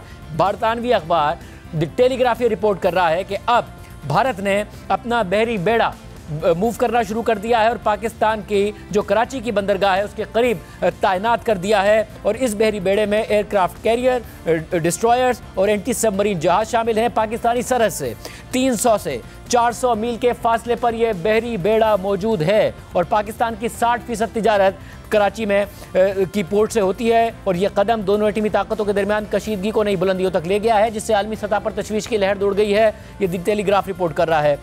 और माहिरीन ने खबरदार किया है दी टेलीग्राफ के मुताबिक कि कराची पोर्ट पर हमला पाकिस्तान की मईशत और दिफाई ढांचे के लिए तबाहकुन साबित होगा, क्योंकि ये पोर्ट मुल्क की मुआशी शहरत और बहरिया का अहम मरकज़ है। पाकिस्तानी बहरिया का अहम मरकज़ है ये पोर्ट, इसलिए माहिरीन खबरदार कर रहे हैं बरतानवी अखबार दी टेलीग्राफ के मुताबिक कि कराची पोर्ट पर किसी भी तरह का हमला पाकिस्तान की मईशत और दिफाई ढांचे के लिए तबाहकुन साबित होगा। कल भारतीय मीडिया पर पहले से ये रिपोर्ट चलना शुरू हो गई थी और ये दावे चलना शुरू हो गए थे जो आज झूठे साबित हुए। भारतीय मीडिया को माफ़ी मांगनी पड़ी कि भारत ने हमला कर दिया है पाकिस्तान की पोर्ट पर। उस वक्त ये हक़ाइक़ सामने आए कि भारतीय बेड़ा तो कहीं करीब आसपास मौजूद भी नहीं है, तो ये हमला पाकिस्तान की कराची पोर्ट पर कैसे हो गया है। मगर अब बरतानवी अखबार द टेलीग्राफ रिपोर्ट कर रहा है कि भारत ने अपना जो सरहदी बेड़ा है वो मूव करना शुरू कर दिया है। हमारे साथ एयर वाइस स्मार्ट शहजाद चौधरी साहब, मोनी शहजाद चौधरी साहब, बहुत शुक्रिया मुझे में ज्वाइन करने के लिए। दी टेलीग्राफ बरतानवी अखबार रिपोर्ट कर रहा है कि पाकिस्तान की साहिल से 300 से 400 मील के फासले पर इस वक्त भारत का बहरी बेड़ा मौजूद है, जिसमें ब्रह्मोस सुपरसोनिक मिसाइल नस्ब हैं, aircraft carrier, destroyers, anti submarine मौजूद हैं। और वो ये कह रहा है कि ये एक बहुत तशवीश की लहर दौड़ गई है। आपको लग रहा है कि नरेंद्र मोदी वॉर थिएटर को एक्सपैंड कर रहे हैं? क्या समझ में आ रहा है आपको? मेरा ख्याल है कि पहली तो शुरू में तो उनकी कोशिश इस तरीके से, अगर ये खबर सच है, और मुझे यकीनन पाकिस्तान की नेवी इस पे बिल्कुल नजर रखे हुए होगी यकीनी तौर पर, क्योंकि यही पाकिस्तान नेवी का काम है। इसके अपने एसेट्स हैं, इसके सर्वेलेंस एरोप्लेन्स हैं, और अगर कोई बहरी बेड़ा मूव करता है तो एक तो ये नहीं कि इतनी जल्दी मूव नहीं कर सकता, उसको वक्त लगता है वहां तक आने में, यानी अपनी बंदरगाह छोड़ के 300 मील 400 मील साउथ ऑफ कराची आके अगर वो आगे पहुंचा है तो इतना टाइम लगा उसको वहां आने में। तो इस दौरान में ज़ाहिर है पाकिस्तान नेवी ने अपने तमाम पोजीशंस, अपने प्रिकॉशंस, अपने डिप्लॉयमेंट्स कर ली होंगी। So that is not a concern in that sense. Pakistan navy बिल्कुल इस काबिल है कि अपना मुल्क और अपनी जो उसकी ड्यूटी है और जो कोस्ट का दिफा है वो मुकम्मल तौर पे कर सके। So that is assured. लेकिन मोदी की कोशिश क्या है? मोदी की कोशिश ये है कि मैं दो एक्सट्रीम्स पे जंग को छेड़ूं, और गालिबन उसकी कोशिश ये है कि वो पाकिस्तान को, जो पाकिस्तान का रिटेलिएटरी कदम है, जो कि पाकिस्तान को वाज़ेह है कि पाकिस्तान वो करेगा क्योंकि इंडिया के जवाब में जो करना है, तो उसके ऊपर किसी तरीके से वो चेक एक्सरसाइज कर सके, एक पुल क्रिएट हो साउथ की तरफ से पाकिस्तान के एसेट्स के ऊपर, पाकिस्तान के एसेट्स डिवाइडेड हो जाए। तो अब ये हमें देखना है कि ये जो साउथ में जो क्रिएट हुई है सिचुएशन, इसको किस तरीके से हम मैनेज और हैंडल करते हैं। We can dispense it in time. हमें एक वक्त में दोनों चीजों को नहीं करना, हम ऐसे वक्त में एक चीज कर सकते हैं, जो ज्यादा प्रायोरिटी वाली चीज है उसको पहले कर सकते हैं, फिर उसके बाद दूसरे को मैनेज कर सकते हैं। बहरहाल ये एक जिसे कहते हैं चेकमेट करने की एक भोंडी कोशिश है, और ये without realizing it can actually lead to a very very serious situation in terms of a war, क्योंकि हम न्यूक्लियर के ऊपर जा सकते हैं अगर हमें किसी भी तरीके से, ये तो ब्लॉकेड है हमारा, ये तो अगर साउथ में इतना दूर आके खड़ा हो गया है तो ये तो इस किस्म की चीज है जिसमें हमने डिक्लेयर किया हुआ है कि हमारा एक वन ऑफ द 4 कंडीशंस जिसके अंदर के Pakistan can go nuclear. So it is that kind of a situation. उसको पता नहीं है कि वो आग से खेल रहा है। When he does that, and I hope it is a wrong. बरतानवी अखबार द टेलीग्राफ अब ये रिपोर्ट कर रहा है, और उन्होंने साथ में ये भी कह दिया कि एनालिस्ट वार्न कर रहे हैं कि इस किस्म के जो है वो पाकिस्तान के लिए ये कैटास्ट्रोफिक कॉन्सिक्वेंसेस हो सकते हैं। बट ये बताइएगा, अब जब आप इस सिचुएशन को देख रहे हैं, आपको क्या लग रहा है कि ये एक रद्द अमल है बैनुल अक़वामी मीडिया में ये हेडलाइंस लगने के बाद कि पाकिस्तान ने उनके जहाज मार गिराए हैं, रफाल मार गिराया है, या आपको ये एक हिकमत अमली ही लग रही है जिसमें ये पहले से तयशुदा था, नरेंद्र मोदी पाकिस्तान को ड्रैग करना चाहते हैं और एक नैरेटिव बनाना चाहते हैं? शाहजेब, मुझे लगता है कि जहाजों का लॉस तो उसने इस तरीके से कवर कर लिया कि 5 दिन यानी 5 जहाज लूज करने के बाद पिछले 2-3 दिनों में आपने देखा कि बिल्कुल एयरफोर्स उनकी खामोश होकर बैठ गई है, उसको पीछे खींच लिया, उसको सामने नहीं लेके आए, यूएवीज और ड्रोन पे चले गए ये लोग। सो बहुत बड़ी ऑब्वियस सी चीज थी कि इन्होंने अपनी एक तरह से हार मान ली, शिकस्त मान ली, फिजा के अंदर कहा कि ये हम नहीं कर सकते। अब उन्होंने एक सेकंड हैंड जो खेला वो ये खेला कि क्योंकि अब उनको पता है कि पाकिस्तान का जवाब भी आना है, और वो जवाब जिस शक्ल में भी आएगा बहुत ही सिवियर रिस्पॉन्स होगा पाकिस्तान का। ये उसका जवाब होगा जो उन्होंने पाकिस्तान की वायलेशन की और 9 मिसाइल मारे हमारे मुख्तलिफ जगहों के ऊपर, पाकिस्तान की सॉवरेंटी को चैलेंज किया। उसके जवाब में उसको हमारी मूव को चेक करने के लिए वो यहाँ पे बिठाया कि या तो आप ना करें, और अगर करेंगे तो फिर हम ये करेंगे। तो इसलिए पाकिस्तान को अब स्ट्रेटेजिकली इसको मैनेज करना पड़ेगा कि पहले किसको हैंडल किया जाए, पहले कौन सा काम करें और फिर कौन सा काम करें। बहरहाल उस तरीके से अगर चला जाएगा तो we will be able to manage both. Otherwise it could just be जैसे होता है ना एक deception, it can will be a deception alone कि आपने एयरक्राफ्ट कैरियर लाके खड़ा कर दिया। खुदा ना खास्ता कोई एयरक्राफ्ट कैरियर ऐसी चीज नहीं है, जो उड़ते तो जहाज भी हैं उसमें से, वही वाले जहाज जो इंडियन एयरफोर्स के पास है, उसी तरह के जहाज हैं। तो जहाजों को मारना उड़ाना कोई मुश्किल नहीं है, और पाकिस्तान के पास वेपन्स इस तरह के हैं कि हम उन वेपन्स को यूज करते हुए लॉन्ग रेंज हम we can throw at them, जो कि उनके डिस्ट्रॉयर्स, उनके बाकी जहाजों को, even the aircraft carrier, it can be if not sunk, it can be disabled. So I think that capability lies with Pakistan. Pakistan may be at this situation thinking in terms of prioritizing कि पहले किसको manage करें, किसको handle करें, कौन सी threat ज्यादा बन रही है, उसको करके उसके बाद फिर जो मेन काम है उसकी तरफ जाया जाए। That is a possibility. Shahaji साहब, अब ऐसी सिचुएशन में जब शुरू में इंडिया ये एक नैरेटिव बिल्ड करने की कोशिश कर रहा था, तो हमने आपसे पूछा था कि पाकिस्तान और भारत की जो कैपेबिलिटीज़ हैं एयरफोर्स में, दीगर मामलात में, वो क्या हैं। आपने कहा था ऐसा नहीं है कि पाकिस्तान बहुत पीछे है, बराबर ही की सतह पर खड़े हुए हैं, और इंडिया को 2 तरफ जो है इतराफ़ में चैलेंज का सामना है, जिसमें चीन भी शामिल है। उसके बाद ये डेवलपमेंट हो गई कि उन्होंने पाकिस्तान में मिसाइल दागे, पाकिस्तान ने उनके एयरक्राफ्ट गिरा दिए, उसके बाद वो एयरक्राफ्ट से आ नहीं रहे हैं और ड्रोन्स के जरिए आ रहे हैं।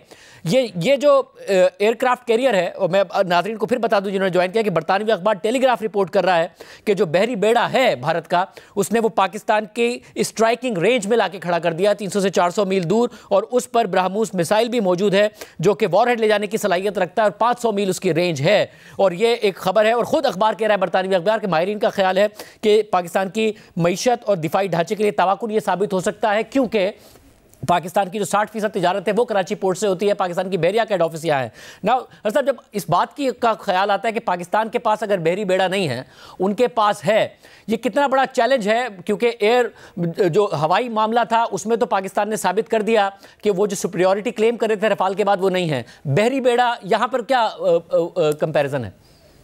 देखिए, यहाँ पे तो बेसिकली उसका एयरक्राफ्ट कैरियर है जो कि उसका मेन वो है। अब उसको it's like a trophy also. अगर आप जिस तरह रफेल था उसी तरीके से उसका एयरक्राफ्ट कैरियर है। ये एयरक्राफ्ट कैरियर ग्रुप लेकर सामने आया है, यानी एक एयरक्राफ्ट कैरियर, उसके साथ बाकी फ्रिगेट्स और ये बाकी चीजें हैं। तो इसका मतलब ये हुआ डिस्ट्रॉयर्स होंगे, कुछ फ्रिगेट्स होंगे जो उसके डिफेंस के लिए होते हैं, इस तरह की चीजें। एक इस तरीके से बेड़ा बनता है। ये जो बहरी बेड़ा है, अगर आप इसको डिसेबल कर देते हैं, बाकी वो जहाज उनके पास वही है जो है MiG-29 है, उन्होंने उसको थोड़ा सा मॉडिफाई करके हैवियर बना दिया है। वो एयरफोर्स से MiG-29 से ज्यादा यानी हैवियर होंगे, तो इसलिए इतने वो इतने काबिल नहीं है जहाज के जो पाकिस्तान एयरफोर्स का मुकाबला करते हैं। पाकिस्तान एयरफोर्स के पास इस तरह के एसेट्स हैं कि वो इन जहाजों को तो खत्म कर सकता है, मलियामिट कर सकता है, that's not a problem. The other thing that Pakistan can do is के वो जाएंगे, मुझे यकीन है कि इसको बहरी जो इनका है एयरक्राफ्ट कैरियर, इसको निशाना बनाएंगे, and this will become the second trophy that Pakistan will इंशाल्लाह have in their bag, because this is going to be huge. The targeting of this thing is going to be huge. दूसरी बात यह है कि क्या हमारे पास वेपन्स हैं जो कि इतने 300 मील 400 मील से जाके कर सकते हैं? 100%। और वो आपको नजर आएंगे अभी ऑपरेट होते हुए। और मैं ये आपको बता दूं कि ये कैपेबिलिटी भी पाकिस्तान एयरफोर्स के पास अल्हम्दुलिल्लाह मौजूद है कि हम लॉन्ग रेंज लो फ्लाइंग जिनको के पिकअप नहीं किया जा सकता, वो समंदर के ऊपर उसको फॉलो करते हुए जाके वो अपना टारगेट को किल कर सकते हैं। So we have all the necessary equipment. हमें हमेशा से एहसास है कि साउथ की क्या अहमियत है। हमने साउथ को कभी छोड़ा नहीं है, और हमें पता है कि जो डिसेप्शन होती है या जो अटैक होगा वो हमारा, और हमें कराची की अहमियत का पता है, हमें कोस्ट का पता है। तो इंशाल्लाह इसकी कोई मुझे इतनी फिक्र नहीं है। The only worry that I have is we need to prioritize कि पहले किसको मैनेज करना है, और उसके बाद फिर जो दूसरा काम जिन्होंने करना है रिटर्न का, रिटेलिएशन का, वो बाद में किया जाए। वैसे एक तो आपने ये बता दिया कि उस पर क्या होंगे, जहाज ही होंगे, जो जहाज उनके पास मौजूद हैं। पाकिस्तान के पास एयरबेस मौजूद है कराची में, मगर जो दीगर चीज़ें बता रहा है ये अखबार, वो कह रहा है कि एयरक्राफ्ट कैरियर के पास डिस्ट्रॉयर्स मौजूद हैं, एंटी सबमरीन जहाज मौजूद हैं, ब्रह्मोस सुपरसोनिक क्रूज मिसाइल मौजूद हैं, जिसको ज़्यादा ये हाईलाइट कर रहे हैं कि उसकी रेंज 500 मील है और वो लेके जा सकता है 300 किलोग्राम तक का वॉरहेड लेके जा सकता है, और इसलिए जो 400 से 500 मील की जो रेंज है वो कवर कर सकता है जहां पर ये जहाज खड़ा है। इसके अंदर जो हथियार मौजूद हैं, इसकी क्या अहमियत है? देखिए, ब्रह्मोस डेफिनेटली एक अच्छा जहाज है। पाकिस्तान के पास भी वो वाले उस किस्म के क्रूज मिसाइल्स हैं, उसी किस्म की चीजें हैं, same level same quality. We can also fire the cruise missiles, वो कोई ऐसा मसला नहीं है। लेकिन मैं बताना चाह रहा हूँ कि स्पेशली जो एंटी सबमरीन या एंटी सी या एंटी डिस्ट्रॉयर टाइप जो जहाज जो मिसाइल्स होते हैं, वो भी हमारे पास JF-17 पे और बाकी जहाजों पे मौजूद हैं, और काफी सारे हैं। So that's not a problem. वो भी एक बड़ी अच्छी तादाद में इंडक्ट किए गए हैं पिछले 3-4 सालों में, 5 सालों में, वो भी हमारे बेड़े के अंदर मौजूद है। शायद वक्त आ गया कि अब उनको इस्तेमाल करने का भी वक्त आन पहुंचा। इन्होंने एक और टारगेट हमारे सामने लाके खड़ा कर दिया है, तो मुझे नहीं लगता कि कोई ऐसी परेशानी की जरूरत है। क्रूज मिसाइल्स पाकिस्तान के पास भी हैं, डिस्ट्रॉयर्स फ्रिगेट्स वो होती हैं एक कैरियर ग्रुप के साथ। वो उनकी बेसिक बुनियादी बात होती है, एंटी सबमरीन तो करते हैं, लेकिन साथ ही साथ असल में इतना बड़ा जहाज लेके आते हैं तो उसके दिफा के लिए तीनों तरफ से जो खतरा होता है उसको कवर करते हैं ताकि उसको डायरेक्टली कोई पहुंच ना पाए। तो यही चीजें आपने फॉकलैंड्स की वॉर 1982 के अंदर याद होगा आपको, एक बहुत अच्छी खासी जंग हुई थी अर्जेंटीना की और यूके की, वो एग्जैक्टली इसी तरीके से उसको भी लड़ा गया था, और यही तरीका होता है। तो दीज आर नोन थिंग्स, कोई ऐसी चीज नहीं है। हमारे पास वेपन्स भी हैं, हमारे पास टैक्टिक्स भी हैं, एंड हम भी आई एम श्योर कि हमारी नेवी कॉन्स्टेंटली ट्रैक कर रही थी इसको, अगर ये वहां पे बाकी मौजूद है, अगर मौजूद है तो उसका फिर हिसाब किताब भी इंशाल्लाह जल्द चुका दिया जाएगा। सब अभी पिछले दिनों इंडियन चैनल पर एक रिटायर्ड जनरल जो है उनके, वो ये कह रहे थे कि पाकिस्तान के पास, अगर कन्वेंशनल वॉर में पाकिस्तान और इंडिया जाते हैं तो पाकिस्तान के पास लड़ने की सलाहियत 1 हफ्ता है और इंडिया के पास 40 दिन है, और अगर इंडिया किसी भी किस्म की मदद जो दोस्त मुल्क से आ सकती हो, टर्की का वो मिसाल दे रहे थे, उसको ब्लॉक कर सकता है समुद्री ब्लॉकेट से, अगर वो अपना बहरी बेड़ा ले जाए, और जो वैसे जो मदद है फिर वो दूसरी आ नहीं पाएगी और पाकिस्तान सस्टेन नहीं कर सकता। ये कितनी प्रैक्टिकल बात है, क्योंकि इंडियन मीडिया पे दावे बहुत ज्यादा होते हैं, ये किस हद तक दुरुस्त बात है? कि मुझे नहीं पता कि इंडिया क्या चाहेगा, किस तरह करना चाहता है, लेकिन ये वो एक कंसिडरेशन ऐसी है जो कि हम जिसको पहचानते हैं, जानते हैं, और इसके लिए हमारे पास जो इसकी रेमेडियल मेजर्स हैं वो भी मौजूद हैं, हमारी कैपेबिलिटी भी है कि हम हर किस्म का ब्लॉकेट, चाहे वो हमारी इकोनॉमिक ब्लॉकेट की शक्ल में कोई करना चाहता है, हमारे पोर्ट्स को बंद करना चाहता है, या किसी किस्म की जो सपोर्ट और हेल्प आती है उसको रोकना चाहता है, यानी वो ऑल द इंटेंडेड जो हमारी शिपिंग है into the ports of Pakistan, अगर उसको कोई डिस्टर्ब करना चाहता है तो पाकिस्तान नेवी का रोल ही है, पाकिस्तान एयरफोर्स और पाकिस्तान नेवी मिलकर दोनों ये रोल अदा करते हैं कि मेक श्योर करते हैं कि कोई उनके पोर्ट्स को, उनके बंदरगाहों को कोई ब्लॉक ना कर सके। तो मेरा नहीं ख्याल कि इट इज, क्योंकि we are prepared for it, हमने तैयारी की है इसके लिए, we are equipped for it, तो कोई मसला मुझे उस तरीके से नजर नहीं आता। इंशाल्लाह पाकिस्तान एक जिस किस्म की भी सिचुएशन आएगी उसको बेहतर तौर पे सस्टेन कर सकता है, और मुझे कोई इतनी मुश्किल नजर नहीं आती। और देखिए, आप 1-2 बड़े ऑपरेशन जब होंगे तो ऑटोमेटिकली इंडिया भी अपनी जगह पे पहुंच जाएगा एंड समझ आ जाएगी कि Pakistan is not a walkover, has not been a walkover. On the contrary, Pakistan is much better place today, अपनी परफॉर्मेंस के साथ, अपनी तैयारी के साथ और अपनी कमिटमेंट और डिवोशन के साथ। मेरा ख्याल है हमारे पास स्ट्रेंथ जो हैं, जो फोर्स मल्टीप्लायर्स हैं, हमारे force multipliers are far too many than what India can actually claim. और साहब, और क्योंकि कराची ज़ाहिर पोर्ट सिटी है, लोगों के जहन में बहुत सारे सवालात पैदा होते हैं। जंग का कंसर्न सबसे बड़ा कंसर्न है, मगर क्योंकि तिजारती हब है, 60% पाकिस्तान की ट्रेड यहाँ से होती है, जैसे कि टेलीग्राफ ने रिपोर्ट किया, ज़्यादा ही नंबर होगा, तो पाकिस्तान की क्या तिजारत मुतासिर हो सकती है इस सबसे, या इसका कोई इम्कान नहीं? देखिए, नहीं, पाकिस्तान की तिजारत हम मुतासिर होने नहीं देंगे, और पाकिस्तान बेशक कुछ चीजों पे डिपेंडेंट है, लेकिन जब भी when you go into a war situation तो आप अपने रिजर्व्स उस हद तक ले जाते हैं जो कि एक लंबी जंग के लिए आपको सस्टेन कर सकते हैं। तो ये नहीं है कि हमें एकदम से सरप्राइज में पकड़ा, ऐसी बात भी नहीं है। पाकिस्तान इज ऑलवेज, पाकिस्तान का एक लेवल होता है अपने रिजर्व्स का, अपनी लॉजिस्टिक्स का, और हम उसको मेंटेन करते हैं ताकि हम जब भी किसी ऑपरेशन में जाएं, किसी जंग में जाना पड़े तो हमारे पास हमारा जो लॉजिस्टिक्स है, जो सप्लाईज है, वो इतनी हो, इस लेवल की हो कि हम अपनी जंग को सस्टेन कर सकें। तो वो उसकी फिक्र नहीं है। अगर बहुत लंबी जंग चले और हम अगर नहीं कर पाते तो, लेकिन हमें लंबी जंग करनी जरूरत नहीं पड़ेगी, क्योंकि we should be able to break through. और अब अगर यहाँ पे आते हैं तो उनको यहाँ से हटाना, भगवाना, और उनको जैसे कि आज तक होता रहा, मेरा ख्याल it's not too difficult, it is going to be possible because that is what we been training for. हमें इसका कोई सरप्राइज नहीं होना चाहिए इसके बारे में। और ये खबर आने से पहले शहजाद चौधरी साहब, ये हुआ क्योंकि गुज़िश्ता 2 दिनों से जो हो रहा है, जब पहले ज़ाहिर 2019 का एक्सपीरियंस ये था भारत का कि उन्होंने जहाज़ हमारी सरहद के पास भेजा और उसके बाद मार गिराया गया, तो उन्होंने इस दफ़ा अपनी सरहद के अंदर रहकर कार्रवाई की और मिसाइल हमले किए, मगर हमने उनके जहाज़ अपनी सरहद के अंदर रहते हुए गिरा दिए। और आज बाकायदा तौर पर ना सिर्फ ऑडियो सुनाई उनके पायलट्स की कि पाकिस्तान की कितनी पहुँच थी हमारी एयरफोर्स की तरफ से, बल्कि बताया गया कि कौन कौन से तैयारी और किस किस तरीके से टारगेट किए गए, और हमें कैसे पता था कि कौन सा तैयारा है जो फायर कर रहा है उसको टारगेट करना है। मगर उसके बाद ये क्या कर रहा है इंडिया, अपने तैयारे नहीं उड़ा रहा या उनसे कार्रवाई नहीं कर रहा, बट कल ड्रोन्स भेजे, हमने 29 मार गिराए, और फिर कल रात को उन्होंने खबर चलाई कि पाकिस्तान ने उनके शहरों पर हमला कर दिया है। दावे पहले करते थे कि हम घुस के मारेंगे, पाकिस्तान कुछ नहीं कर सकेगा, अब कह रहे हैं पाकिस्तान घुस के कार्रवाई कर रहा है इसलिए हम कार्रवाई कर रहे हैं। पाकिस्तान ने कल डिनाई किया।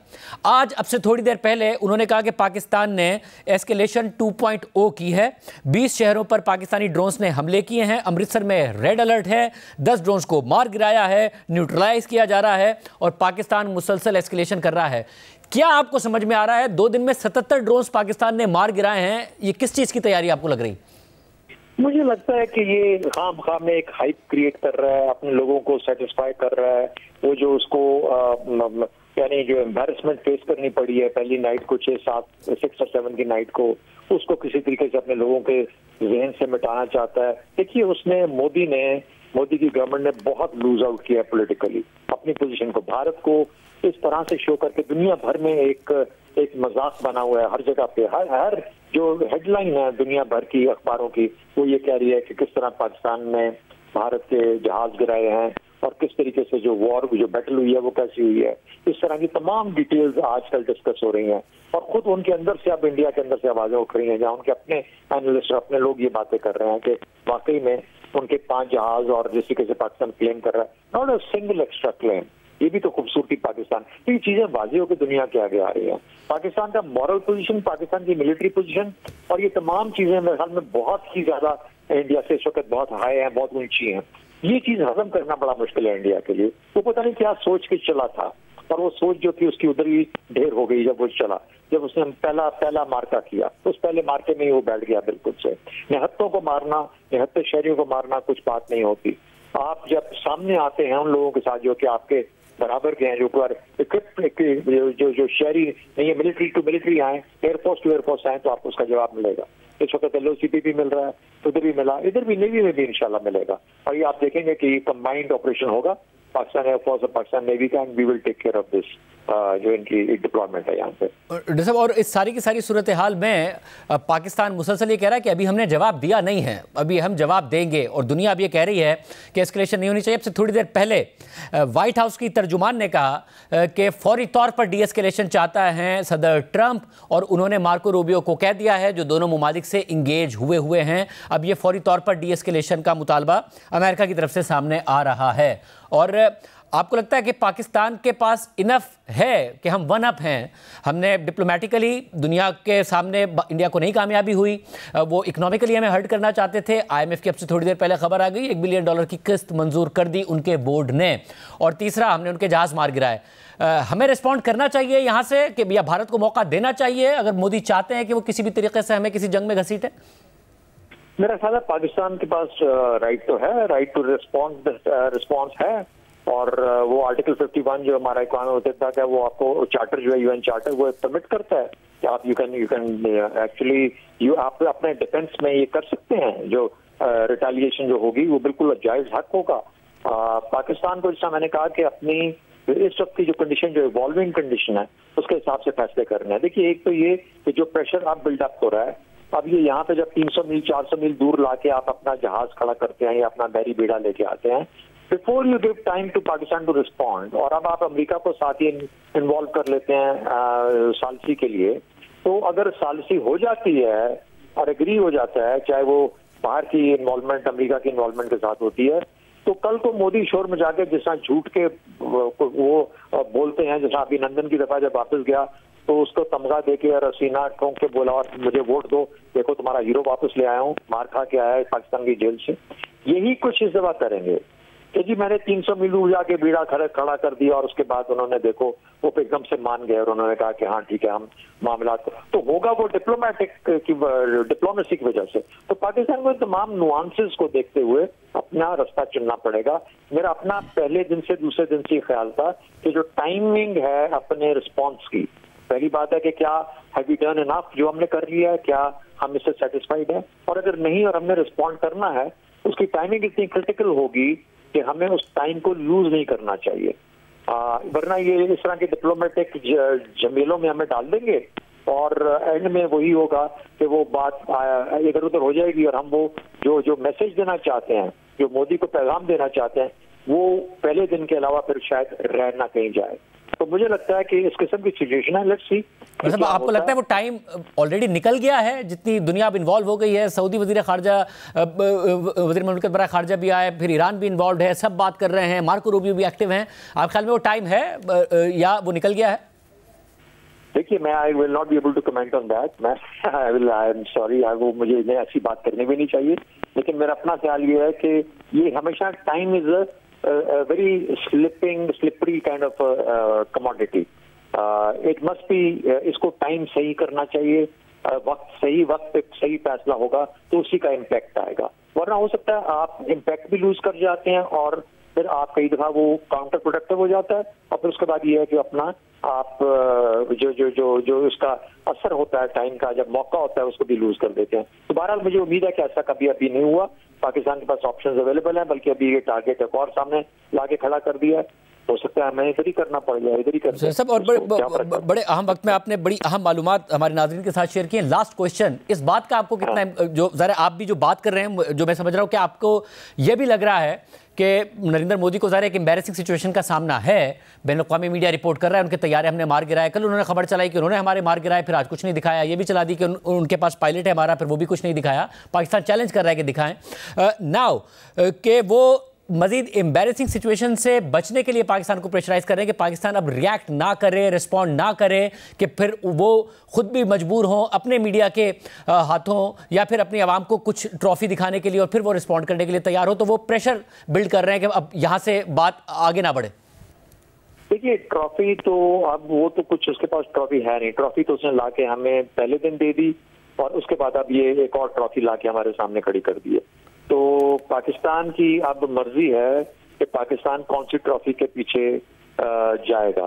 क्या एक ट्रॉफी काफी है या सेकंड ट्रॉफी भी हमें लेनी है, और क्या तीसरी भी मिलेगी या नहीं मिलेगी। तो it's a race for trophies now, but that is one way of saying कि we need to understand how long, हम कितनी देर जंग को खींचना चाहते हैं, हम कहाँ तक ले जाना चाहते हैं, और फिर इसके अंदर कौन से लेवल पे जाके वो पैगाम मिल जाएगा भारत को कि अपनी जगह पे आप हेजेमॉन नहीं हैं, आप एक दहशतगर्द हैं जो कि आके शहरियों पे हमले करते हैं, एंड एक इस रियासत को इंडिया के लोगों का कसूर नहीं है, क्योंकि गवर्नमेंट का प्रॉब्लम है। वो गवर्नमेंट ऐसी है, वो जो गवर्नमेंट की लीडरशिप है उसकी सोच ऐसी है जिसने अपने अवाम को इस किस्म के एम्बैरेसमेंट से विचार किया। और भारत जो कि एक डेवलपिंग और अच्छी ऊपर आने आ रहा था मुल्क इकोनॉमी के तौर पे, उसको इस जगह पे लाके खड़ा कर दिया जहां पर के अब उनके लिए मुश्किलात, उसके लोगों के लिए मुश्किलात, उनके अपने अवाम के लिए मुश्किलात खड़ी हो गई हैं। और इस तरह के नुकसानात कोई भी मुल्क हो उसके लिए हजम करना बहुत मुश्किल होता है। आज तो वो रफेल्स का जवाब नहीं दे पा रहे दुनिया के अंदर जिस तरीके से। तो मेरा ख्याल है कि ऑल राउंड उनके अंदर उनकी बात किसने नहीं मानी। Diplomatically nobody is ready to believe what India is saying. Pahalgam के मामले का जब पाकिस्तान ने कहा था कि इसको कर लो, तो उधर ही बात खत्म हो जाती है, अगर वो कहते हैं कि हाँ जी हम तैयार हैं, लेकिन वो चूंकि दिल में चोर था इस वजह से नहीं कर सके। तो मेरा ख्याल है कि ये तमाम चीजें इंडिया में देखी जा रही हैं, उनके लोगों में महसूस की जा रही हैं, और वो अब लोग बोलना शुरू हो गए हैं। और ये पॉलिटिकली उसके लिए बहुत, और मैंने पहले दिन भी कहा था कि ये अपनी मिलिट्री को यूज कर रहे हैं अपने पॉलिटिकल एडवांटेज के लिए। इसको कोई स्ट्रेटेजिक बड़ा एडवांटेज नजर नहीं आ रहा इस चीज के अंदर, वो सिर्फ पॉलिटिकल एडवांटेज के लिए यूज कर रहा है। मेरा ख्याल है वो पॉलिटिकली ही इसके ऊपर बहुत ज्यादा मार खाएगा, और अपने लोगों का नुकसान करवा के अपनी मिलिट्री को एम्बैरेस करवा के पाकिस्तान के आगे फिर वो उस नतीजे पे पहुंचेगा जो कि सामने हमें तो कम से कम नजर आ रहा है कि he is lost the battle, he is lost mentally as well as morally. बहुत शुक्रिया। हमारे साथ मौजूद थे वाइस मार्शल रिटायर्ड साहब, और इस हवाले से बात कर रहे थे। एक खबर रिपोर्ट हुई है और बरतानवी अखबार दी टेलीग्राफ में हुई है, और क्योंकि टेलीग्राफ के हवाले में रिपोर्ट हुई है इसलिए इसको संजीदा लिया जा रहा है। मगर हम कोशिश कर रहे हैं अपने ज़राए से कि इस बात को कन्फर्म करें कि ये खबर में जो बात की गई है वो हकीकत है या नहीं है, क्योंकि ये ऐसी खबर है जिसके हवाले से ख़ुद अखबार लिख रहा है कि माहिरीन ख़बरदार कर रहे हैं कि कराची पोर्ट पर हमला पाकिस्तान की मईशत और दिफाई ढांचे के लिए तबाहकुन साबित होगा, क्योंकि ये पोर्ट मुल्क की मुआशी शहरक और बहरिया का अहम मरकज़ है। और इस वक्त जो खबर है हम वो आपको एक दफ़ा फिर बता दें कि बरतानवी अखबार टेलीग्राफ के मुताबिक भारत ने पाकिस्तान के साथ सरहदी झड़पों के बाद अपना मगरबी बहरी बेड़ा शुमाली बहरा अरब में कराची के करीब तैनात कर दिया है, जो पाकिस्तान की 60% तिजारत का मरकज़ और पाकिस्तानी बहरिया का हेड ऑफिस है। ये इकदाम दोनों एटमी ताकतों के दरमियान कशीदगी को नई बुलंदियों तक ले गया है जिससे आलमी सतह पर तशवीश की लहर दौड़ गई है। दी टेलीग्राफ लिख रहा है कि जो स्ट्राइकिंग रेंज है उसके पर ले जाकर इस बहरी बेड़े को खड़ा कर दिया है, क्योंकि उस पर सुपरसोनिक ब्राह्मोस मिसाइल हैं जिनकी 500 मील की रेंज है। 300 से 400 मील के दरमियान ये बहरी बेड़ा जो है वो खड़ा है। हम कोशिश कर रहे हैं कि इसके हवाले से मज़ीद तफसीलात मालूम करें और जो एक्सपर्ट है उनसे बात करें कि क्या वाकई ये खबर, इस खबर में सदाकत है या नहीं है, अगर ऐसा होता है तो क्या होता है। और हम ये इत्तला जो हैं छोटे से ब्रेक के बाद रखेंगे, जैसी तफसीलात हमारे सामने आएंगी कि किस हद तक इस खबर में सदाकत है और पाकिस्तान इस मामले को कैसे देख रहा है।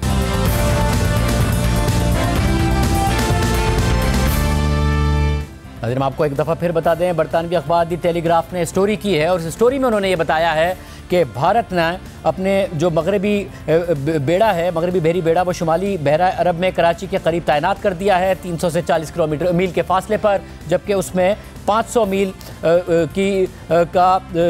तक मार करने वाले मिसाइल मौजूद है, बरहाबूस missile. Now the problem is कि इस स्टोरी में कोई सोर्स नहीं बताई गई है, ना भारतीय सोर्स बताई गई है, ना पाकिस्तानी सोर्स बताई गई है, ना कोई वेस्टर्न सोर्स बताई गई है, मगर ये ज़रूर कहा गया है कि माहिरीन ने खबरदार किया है कि कराची पोर्ट पर हमला पाकिस्तान की मईशत और दिफाई ढांचे के लिए तबाहकुन हो सकता है।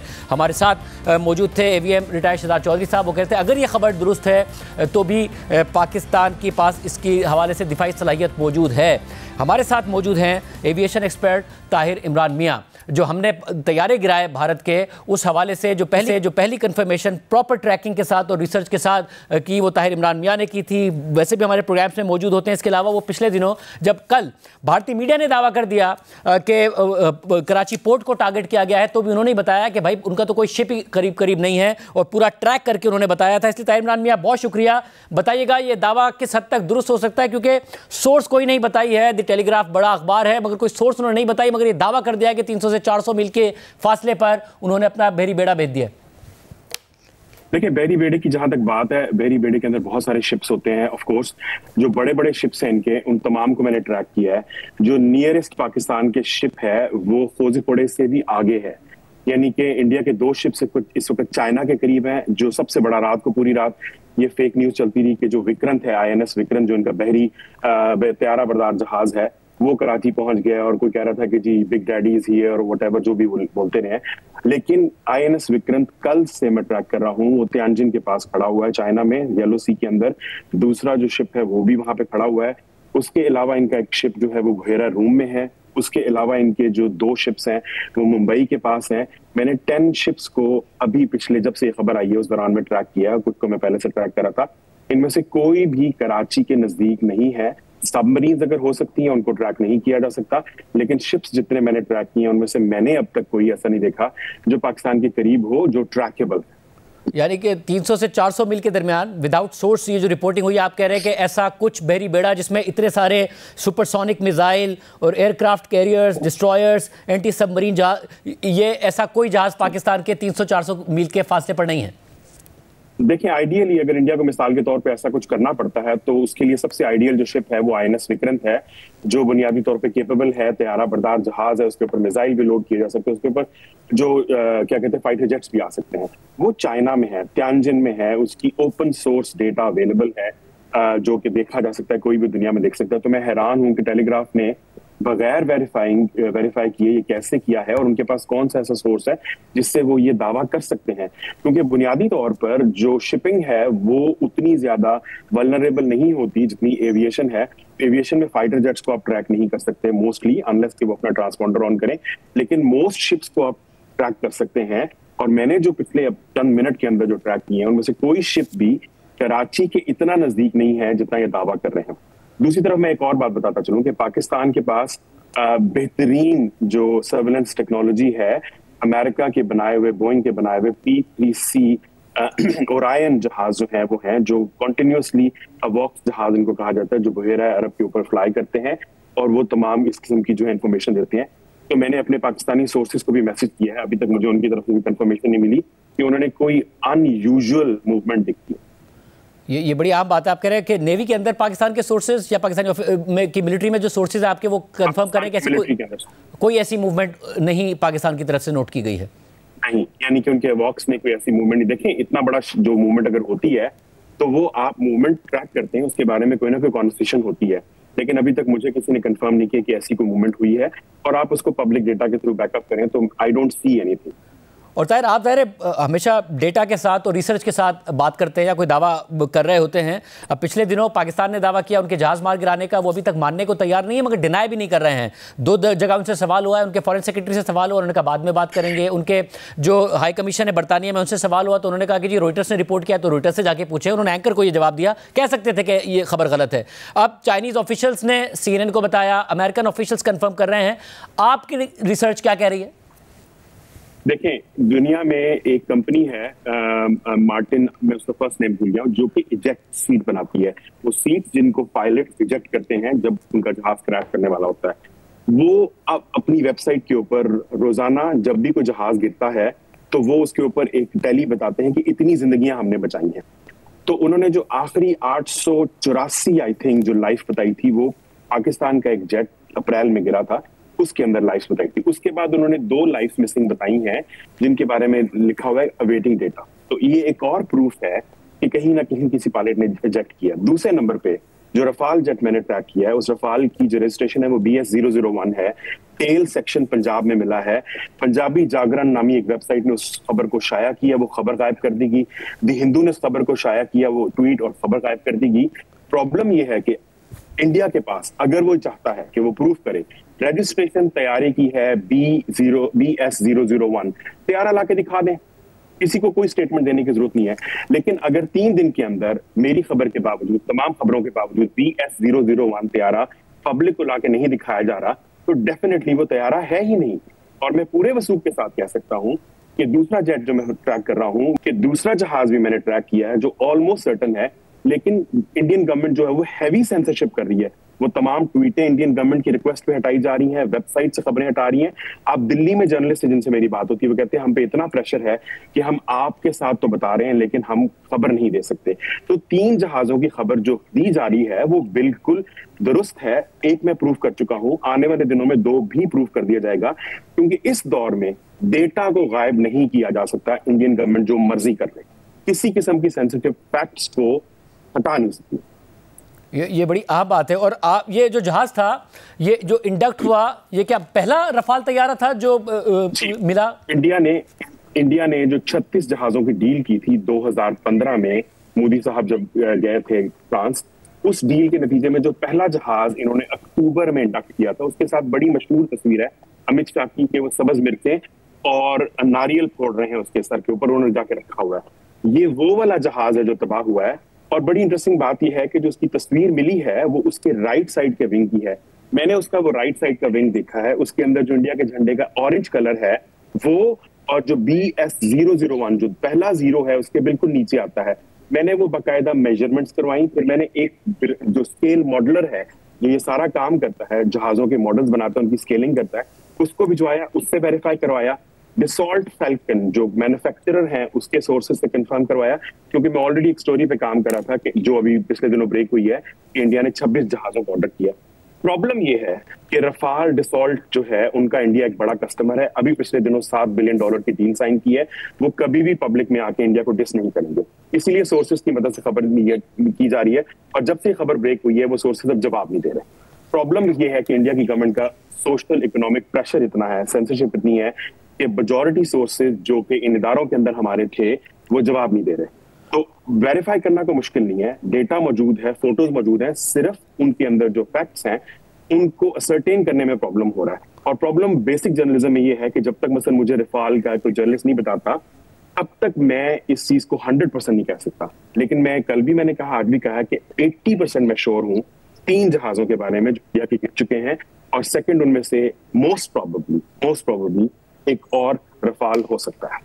और सब और अगर क्या रफाल नहीं तो मिराज हो सकता है, क्योंकि मिराज और रफाल एक ही कंपनी बनाती है। और शॉर्ट टर्म में अगर इस खबर को छुपा भी लें, कितना ही सेंसरशिप करने के, मीडियम टू लॉन्ग टर्म में ये खबर छुपाई जा सकती है, ये इवेंचुअली ये खबर सामने आएगी, ये नहीं छुप सकता तैयारी का गिरना?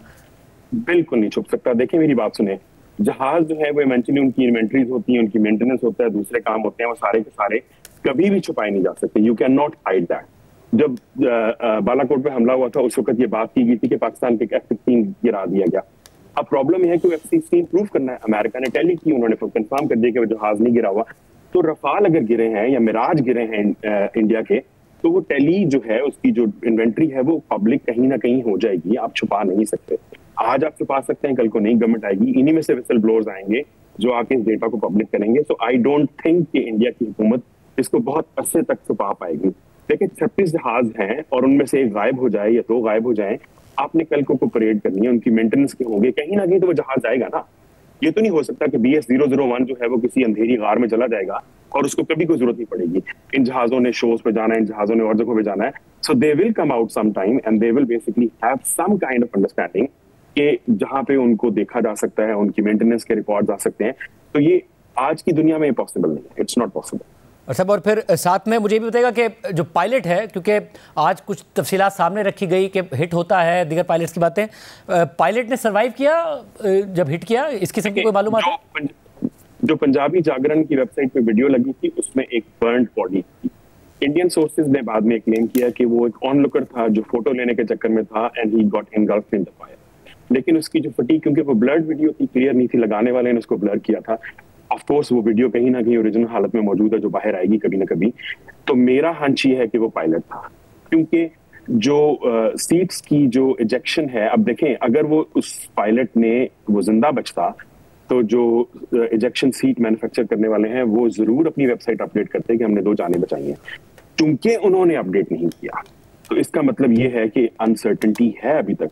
And my information is that the pilot died, sorry not pilot, क्योंकि इंडिया के पास रफाल 2 किस्म के हैं, एक सिंगल पायलट है और एक ट्विन पायलट यानी 2 सीटर्स हैं। इनके पास 2 वर्जन हैं रफाल के। शुक्रिया, हमारे ताई इमरान मियां इस हवाले से तफसीलात बता रहे हैं। साथ war veteran vice admiral retired Ahmed Tasneem sahab मौजूद हैं। अहमद साहब बहुत शुक्रिया शो में ज्वाइन करने के लिए। जंग और उसका तजर्बा आप जानते हैं, एक्सपीरियंस है। ये खबर आई, द टेलीग्राफ ने रिपोर्ट की, कोई सोर्स के बगैर रिपोर्ट की, ना पाकिस्तान ना इंडिया ना कोई वेस्टर्न सोर्स, मगर कह दिया कि 300 से 400 मील के करीब ले जाके ये खड़ा कर दिया है उन्होंने अपना जो बहरी बेड़ा है। जो एविएशन एक्सपर्ट हैं ताहिर इमरान मियां, वो कह रहे थे कि उनकी जो तहकीक, जो ट्रैक उन्होंने किया, ऐसा कुछ नहीं उन्हें नज़र आया है। इस हवाले से उनकी मिलिट्री सोर्स भी यही बता रही है। आप क्या कहिएगा, ऐसा क्या मुमकिन है कि भारत प्रेशर डालने के लिए इस किस्म की टैक्टिक करे? हाँ जी जहांजा साहब, थैंक यू वेरी मच। मैंने 2 जंगें लड़ी, आप ठीक कह रहे हैं। तो इस मतलब में इसमें बड़ा मुताद होकर बातों की बात करनी पड़ती है। हमें पता है उनका बेड़ा हमारी तरफ जिस पानी में है, और मैं आपको पूरे कॉन्फिडेंस से कह रहा हूँ कि हम एयरफोर्स के साथ कोऑर्डिनेट करके नजर रखे हुए हैं। अभी अपने प्लान्स नहीं बता सकते, और अल्लाह के फजल से हम तैयार हैं कि अगर वो कोई ऐसी हरकत करेगा तो उनका जवाब जो उनको हैंडल करने के लिए मेरी बिल्कुल तैयार है। मैं इतना आपको बड़े कॉन्फिडेंस से बता सकता हूँ साहब। और मुझे ये भी बताएगा कि इन केस अगर ये कोई इस किस्म की मूव करता है, ज़ाहिर अब एक्सपर्ट तो कह रहे हैं कि अभी तक उन्हें इसके आसार नहीं नज़र आ रहे, अगर करता है भारत, तो बहरी बेड़ा उनके पास होना, उसमें ज़ाहिर है ये रिपोर्ट जो है विदाउट सोर्स रिपोर्ट, ये सुपरसोनिक और ये ब्रह्मोस कह रहे हैं उनके पास मिसाइल मौजूद हैं, ये किस हद तक ख़तरनाक हो सकता है या पाकिस्तान कैसे इसका मुकाबला कर सकता है? देखिए जी, आज एक इंटरनेशनल वाटर में तो आपको पता ना कानून है। अभी हमने वो वॉर ऐसे ऑफिशियल तो डिक्लेयर नहीं की हुई ना, तो बाकी तो वो इंटरनेशनल वाटर में हम भी जा सकते हैं, वो भी जा सकते हैं, कुछ नहीं भी हो सकता। लेकिन इतना मैं कर सकता हूँ कि हमारी सर्विलेंस अल्लाह के फजल से बिल्कुल ठीक है, हम नजर रखे हुए हैं। अब जो हम करना चाहते हैं करेंगे, वो इंटरेस्ट में नहीं होगा, मैं इसके बाद को बताऊं। But we are fully vigilant. ये टेलीग्राफ की रिपोर्ट पार्टी ठीक भी है कि वो समुद्र में है, कहाँ है, इसका सब हमें पता है। एयरफोर्स के साथ भी हमें हेल्प लेनी पड़ती है, क्योंकि वो कोऑर्डिनेशन होता है जब इनको हैंडल किया जाए। तो अल्हम्दुलिल्लाह हम तैयार हैं। मुझे अश्योर किया गया है कि बिल्कुल उन पर नजर रखे हुए। अब हम क्या करेंगे ये डाइवर्ट नहीं कर सकते। जी थैंक यू, बहुत शुक्रिया। नाज़रीन, गुफ्तगू आपने सुनी और बता रहे थे कि इसके हवाले से तैयारी होती है। अब इस वक्त 2 मामला सामने आ रहे हैं। विदाउट सोर्स एक रिपोर्ट द टेलीग्राफ जैसे अखबार ने छाप दी है और उसमें कहा है कि एक बेड़ा आ गया है 300 से 400 मील की रेंज में, जो मिसाइल उस पर नस्ब हैं ब्रह्मोस, उसकी फायरिंग रेंज 500 मील है। तो पाकिस्तान के लिए ये हो सकता है। हमारे साथ इस वक्त मौजूद हैं rail admiral retired Faisal Shah साहब। शाह साहब, बहुत शुक्रिया हमें शो में ज्वाइन करने के लिए। आपके पास इस हवाले से क्या इतलात हैं? जी देखिए शाहजेब, नेवी है और नेवी ने सी में होना है। तो जब पाकिस्तान नेवी सी में है तो इंडियन नेवी में भी सी में होना है। और जिस जगह पे ये मौजूद हैं, ये इंटरनेशनल वाटर्स हैं, तकरीबन 400 मील। अच्छा, 400 मील को अगर मैं ट्रांसलेट करूं और कन्वर्ट करूं किलोमीटर्स में, तो ये बनते हैं 700 किलोमीटर्स, क्योंकि 1 नॉटिकल माइल 1.8 लैंड किलोमीटर के बराबर होता है। ठीक है जी, तो ये तकरीबन 700 किलोमीटर दूर है। जो इन पे आप ब्राह्मोस की बात कर रहे हैं, तो ब्राह्मोस की जो रेंज है वो 450 किलोमीटर है, जिसका मतलब है कि 250 किलोमीटर अभी और इनको ऊपर आना पड़ेगा, जिसके बाद ये ब्राह्मोस को इफेक्टिवली फायर कर सकते हैं। अब मसला ये है कि इंडियन नेवी के लिए कोई फ्री पैसेज तो नहीं है, पाकिस्तान नेवी भी तैयार खड़ी हुई है और उसको ये पता है। एक चीज शायद बड़ी इंपॉर्टेंट है समझने की, देखिए सी में गेम क्या है, वॉर क्या होती है सी में। सी में इतना बड़ा सी होता है, इसमें सबसे बड़ी जो इंपॉर्टेंट चीज होती है वो ये होता है कि आपने अपने एडवर्सरी को पहले ढूंढना है। जो ढूंढा जाता है, जो पकड़ा जाता है, उसके लिए सी तंग हो जाता है। तो अगर पाकिस्तान नेवी को ये पता है कि ये इस वक्त 400 मील पे इस जगह पे खड़े हुए हैं, तो वो उन पाकिस्तान नेवी के टारगेट पे भी हैं। पाकिस्तान नेवी उनको मॉनिटर कर रही है, उनको ट्रैक कर रही है, और जहां कहीं वो आगे बढ़ने की कोशिश करेंगे तो पाकिस्तान नेवी वहां पे तैयार खड़ी हुई है उनको रोकने के लिए। तो ये बिल्कुल एक आप जो सिचुएशन इस वक्त इंडिया पाकिस्तान के बीच में चल रही है, उसमें आप ये बिल्कुल एक्सपेक्ट कर सकते हैं कि इंडियन नेवी सी में होगी, और जहां पे वो हैं यहीं पे उनको एक्सपेक्ट किया जाना चाहिए हमें। और मुझे पता है कि पाकिस्तान नेवी को इस चीज का पता है, इदराक है, क्योंकि हमारी देखने की सलाहियत बहुत अच्छी है सी में। सब यानी आप ये कह रहे हैं, और जो आपके पास इंफॉर्मेशन भी उसके मुताबिक ये कह रहे हैं कि ये अभी भी जो फायरिंग रेंज है उससे तकरीबन 100 नॉटिकल माइल्स दूर है। ऐसा नहीं है कि रेंज में है जो मिसाइल इसके पास मौजूद हैं फ्लीट के पास। एग्जैक्टली मैं ये कह रहा हूँ। और सब फिर नेवी इसको क्या ये देख रही होगी कि नॉर्मल पोजीशन है इस फ्लीट की, या एक अग्रेसिव पोस्चरिंग के तौर पर देख रही होगी? देखिए, जो इस वक्त टेंशन सिचुएशन है उसमें तो जाहिर बात है कि गार्ड्स आर अप और एवरीबडी इज ऑन टोज, लेकिन ये ऐसा नहीं है कि ये कोई मतलब नेवल सर्कल्स में ये कोई अचंभे की बात होगी कि इंडियन नेवी यहाँ पे मौजूद ना हो। वो बिल्कुल इस वक्त यहाँ पे उनको मौजूद होना चाहिए। जिस तरह की टेंशन सिचुएशन दोनों मुल्कों के बीच में चल रही है इस वक्त, वो हार्बर में तो अपने नहीं होंगे, वो बाहर सी नहीं होंगे, लेकिन उनको उनको देखते रहना, उनको ट्रैक करते रहना, मॉनिटर करते रहना और उनको आगे बढ़ने से रोकना, ये पाकिस्तान नेवी का काम है, विच पाकिस्तान नेवी इज डूइंग। सब, और क्योंकि आप खुद नेवी से हैं तो मुझे ये बताइएगा कि उनके पास फ्लीट होना, उसमें जहाज मिसाइल ये सब होना, पाकिस्तान कितना इक्विप्ड है खुदा न खास्ता अगर ऐसी सिचुएशन आती है? देखिए शाहजेब, हम पाकिस्तान नेवी के दो कोर ऑब्जेक्टिव्स हैं। एक है कि उसने अपनी टेरिटोरियल इंटेग्रिटी का डिफेंड करना है, और दूसरा जो हमारी 90% से ज़्यादा ट्रेड है जो सी से आती है उसको प्रोटेक्ट करना है। तो हर नेवी की जो इस्तेदाद होती है वो अपने कोर ऑब्जेक्टिव्स के हिसाब से होती है। माशाल्लाह पाकिस्तान नेवी की इस्तेदाद कोर ऑब्जेक्टिव्स के ना सिर्फ बराबर है बल्कि उससे थोड़ी सी ज्यादा ही है। आपको शायद याद हो कि अभी रिसेंटली हमने पिछले 2-3 सालों में बिल्कुल ब्रांड न्यू शिप्स हैं हमारे पास, उन पे state of the art equipment लगा हुआ है, सर्वेलेंस का भी और वेपन्स भी। इसी तरह सबमरीन्स, एयरक्राफ्ट हमारे पास सब माशाल्लाह बिल्कुल ऑपरेशनल हालत में और मॉडर्न प्लेटफॉर्म्स हमारे पास मौजूद हैं। तो पाकिस्तान नेवी इस वक्त बिल्कुल पॉइज्ड है अपनी जगह पे अपना काम करने के लिए।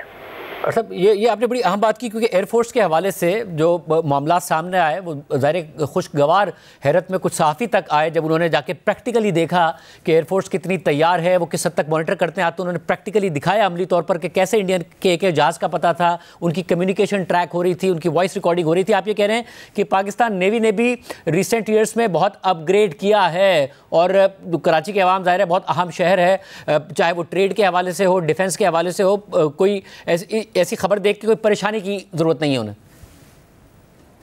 कुछ अरसे पहले भी, ये कुछ दिनों पहले ही एयरक्राफ्ट कैरियर की एक खबर और भी आई थी कि ये 400 मील पे आया और फिर अपने घर की तरफ वापस चला गया। तो क्यों वापस चला गया? इसलिए कि उसको पाकिस्तान नेवी सामने खड़ी नजर आई। फिर अभी एक P-8I एयरक्राफ्ट इनका 4 और 5 की रात को आया था, जो कि बड़ा state of the art surveillance aircraft है और अमेरिका का बना हुआ है, इंडियंस के पास है। उसको पाकिस्तान नेवी ने ट्रैक किया, मॉनिटर किया, उसको वापस जाने पर मजबूर कर दिया। तो अगर आप अपने दुश्मन की हरकत और सकनात देख रहे हैं तो उसको ये मैसेज जा रहा है कि जो मुझे देख सकता है वो मुझे रोक भी सकता है, वो मुझे मार भी सकता है। तो पाकिस्तान नेवी की माशाल्लाह जो इस्तेदाद है वो बहुत अच्छी है। और मैं आपको ये भी बता दूं कि देखिए पिछले 7 साल में पाकिस्तान नेवी ने 4 दफा इंडियन सबमरीन्स को ढूंढा है इतने बड़े समंदर में और उनको वापस भेजा है, जबकि हम उनको मार भी सकते थे क्योंकि सबमरीन के पास एयरक्राफ्ट के अगेंस्ट कोई डिफेंस नहीं होता है। और हमारे एयरक्राफ्ट ने उनको पकड़ा और वापस जाने पे मजबूर कर दिया। और सबमरीन को पकड़ना, आपने कहीं और दुनिया में कोई खबर सुनी है कि किसी मुल्क ने किसी दूसरे मुल्क की सबमरीन इतनी दफा पकड़ी हो इतने सालों में? तो ये प्रोफेशनलिज्म है, ये तैयारी है और ये हमारे इक्विपमेंट की मेयार का मुंह बोलता सबूत है। मेरे साथ रहेगा, मैं पाकिस्तान नेवी का बयान सामने आया है, अपने नाजरीन के सामने रख दूं। और बयान में कहा गया है कि दुश्मन के किसी भी मिस एडवेंचर का मुकाबला करने के लिए तैयार हैं। पाकिस्तान नेवी का बयान हम आपके सामने रख रहे हैं कि ये बयान सामने आया है कि दुश्मन के किसी भी मिस एडवेंचर का सामना करने के लिए तैयार हैं। इसके अलावा फैसल शाह साहब हमें शो में बता रहे थे कि 100 नॉटिकल माइल्स इस वक्त स्ट्राइकिंग रेंज से ये दूर है शिप, और इस पर नज़र रखी हुई है। तो हमारे जो नेवी के हवाले से जराए हैं वो इस बात को कंफर्म कर रहे हैं कि शाह साहब जो बात कर रहे थे कि इस शिप पर नजर रखी हुई है, 100 नॉटिकल माइल्स ये स्ट्राइकिंग रेंज से दूर है। हम पाकिस्तान नेवी का बयान आपके सामने एक दफा फिर रख दें। जो ऑफिशियल स्टेटमेंट आया पाकिस्तान नेवी का, उसके मुताबिक दुश्मन के किसी भी मिस एडवेंचर का मुकाबला करने के लिए तैयार हैं और मूवमेंट पर पूरी तरीके से नजर रखी हुई है। बरतानवी अखबार द टेलीग्राफ में खबर सामने आई, विदाउट सोर्स, ना इंडियन सोर्स, ना पाकिस्तानी सोर्स, ना कोई वेस्टर्न सोर्स, और खबर यह कि भारतीय बहरिया ने अपना बेड़ा मूव कर दिया है, पाकिस्तानी साहिल से 300 से 400 माइल दूर है, जबकि उसके ऊपर जो सुपरसोनिक मिसाइल्स हैं ब्रह्मोस, उसकी रेंज के स्ट्राइकिंग रेंज में ये शिप आ गया है। अब हमें नेवी के जराए कंफर्म कर रहे हैं, पाकिस्तान नेवी कंफर्म कर रही है, इसके अलावा शाह साहब कंफर्म कर रहे हैं कि ये जो स्ट्राइकिंग रेंज से अभी भी 100 नॉटिकल माइल्स दूर है और जो टेंशन के हालात में ये कोई अचंभे की बात नहीं है। इस जहाज को की मूवमेंट और एरिया जहां होना चाहिए ये वहीं मौजूद है, मगर इस पर नजर रखी हुई है और अगर ये मूव करेगा तो पाकिस्तानी नेवी ने अपने आप को हालिया सालों में अपग्रेड किया है, नए जहाज मौजूद हैं और गुज़िश्ता सालों में भी उन्होंने इंडिया पर नजर रखी हुई थी। और पाकिस्तान नेवी का बयान है जिसके मुताबिक दुश्मन के किसी भी मिस एडवेंचर का मुकाबला करने के लिए तैयार हैं। शाह साहब, क्योंकि कल भारतीय मीडिया में बहुत ज़्यादा ये इस बात को रिपोर्ट किया गया कि और गलत खबर थी जिसकी आज खुद भारतीय मीडिया माफिया मांग रहा है, मगर इंटेंशन और जो ख्वाहिशात हैं वो ज़रूर बयान हो रहे थे कि जी हमला कर दिया, कराची पोर्ट को उड़ा दिया, फिर कराची पर के अंदर दाखिल हो गए, ये सारी की सारी खबरें चली थी। आप ये कह रहे हैं पाकिस्तान नेवी के पास इस्तिताअत भी, टेक्नोलॉजी भी सब मौजूद है, अगर कोई बहरी बेड़ा आता है जो इन तमाम चीज़ों से लेस होता है जिसका खबर में बताया गया है। मैं चाह रहा हूँ नाजरीन के लिए ताकि कम से कम कोई परेशानी ना हो, आप इस हवाले से और तफसीलात बता दीजिए। जी बिल्कुल, मैं आपको ये बता रहा हूँ कि पाकिस्तान नेवी की जो कैपेबिलिटी है, अगर इंडियंस ये समझ रहे हैं कि पाकिस्तान नेवी 50s और 60s में रह रही है और उस कैपेबिलिटी के हिसाब से उनसे लड़ेगी, तो उनको पता होना चाहिए कि ये 2025 है और नेवी ने बड़ा सफर तय किया है इसमें। और आज नेवी जो हमारी माशाल्लाह नेवी है वो रीजनल नेवीज में one of the most modern navies है और उसकी जो ह्यूमन रिसोर्स है, क्वालिटी ऑफ ट्रेनिंग है, उस पर कोई कॉम्प्रोमाइज नहीं है। तो इसी वजह से तो हम अभी तक ये सब कुछ कर सके हैं कि हम 7 साल में 4 दफा उनकी सबमरीन्स पकड़ चुके हैं, उनके एयरक्राफ्ट कैरियर को आगे नहीं बढ़ने दिया है, फिर उनके PATI को हमने वापस भेज दिया है। हमारी ट्रेड को वो आज तक डिसरप्ट नहीं कर सके हैं, जबकि उनकी पूरी कोशिश होगी कि हमारी ट्रेड को डिसरप्ट करें, जो कि सी बॉर्न है 90% से ज्यादा, तो उसको वो कुछ नहीं कर सकें। किस लिए नहीं कर सकें? इसी वजह से कि उनको पता है कि आगे उनके सामने एक फॉर्मिडेबल नेवी खड़ी हुई है, प्रोफेशनल नेवी खड़ी हुई है, जो कि उन पे नजर रखी हुई है। फिर एयरक्राफ्ट कैरियर का एक बड़ा मिथ है। देखिए, एयरक्राफ्ट कैरियर की असल वैल्यू उसके ऊपर जो एयरक्राफ्ट होते हैं उनकी होती है। एयरक्राफ्ट कैरियर तो एक प्लेटफॉर्म है जिसने उन जहाजों को लेके एक डिफरेंट डायरेक्शन में जाना है और वहां से उड़ाना है। तो अगर वो जो ऊपर एयरक्राफ्ट हैं वो इस काबिल नहीं है कि वो पाकिस्तान एयरफोर्स या पाकिस्तान नेवी का मुकाबला कर सके, तो ये एयरक्राफ्ट कैरियर एक सिटिंग डक है और ये खुद एक बहुत बड़ा टारगेट होता है। इसके साथ फिर कई जहाज लगाए जाते हैं जो इसको प्रोटेक्ट करते हैं, तो वो सब मिलके एक बहुत बड़ा और लुक्रेटिव टारगेट प्रोवाइड करते हैं पाकिस्तान एयरफोर्स को और पाकिस्तान नेवी को।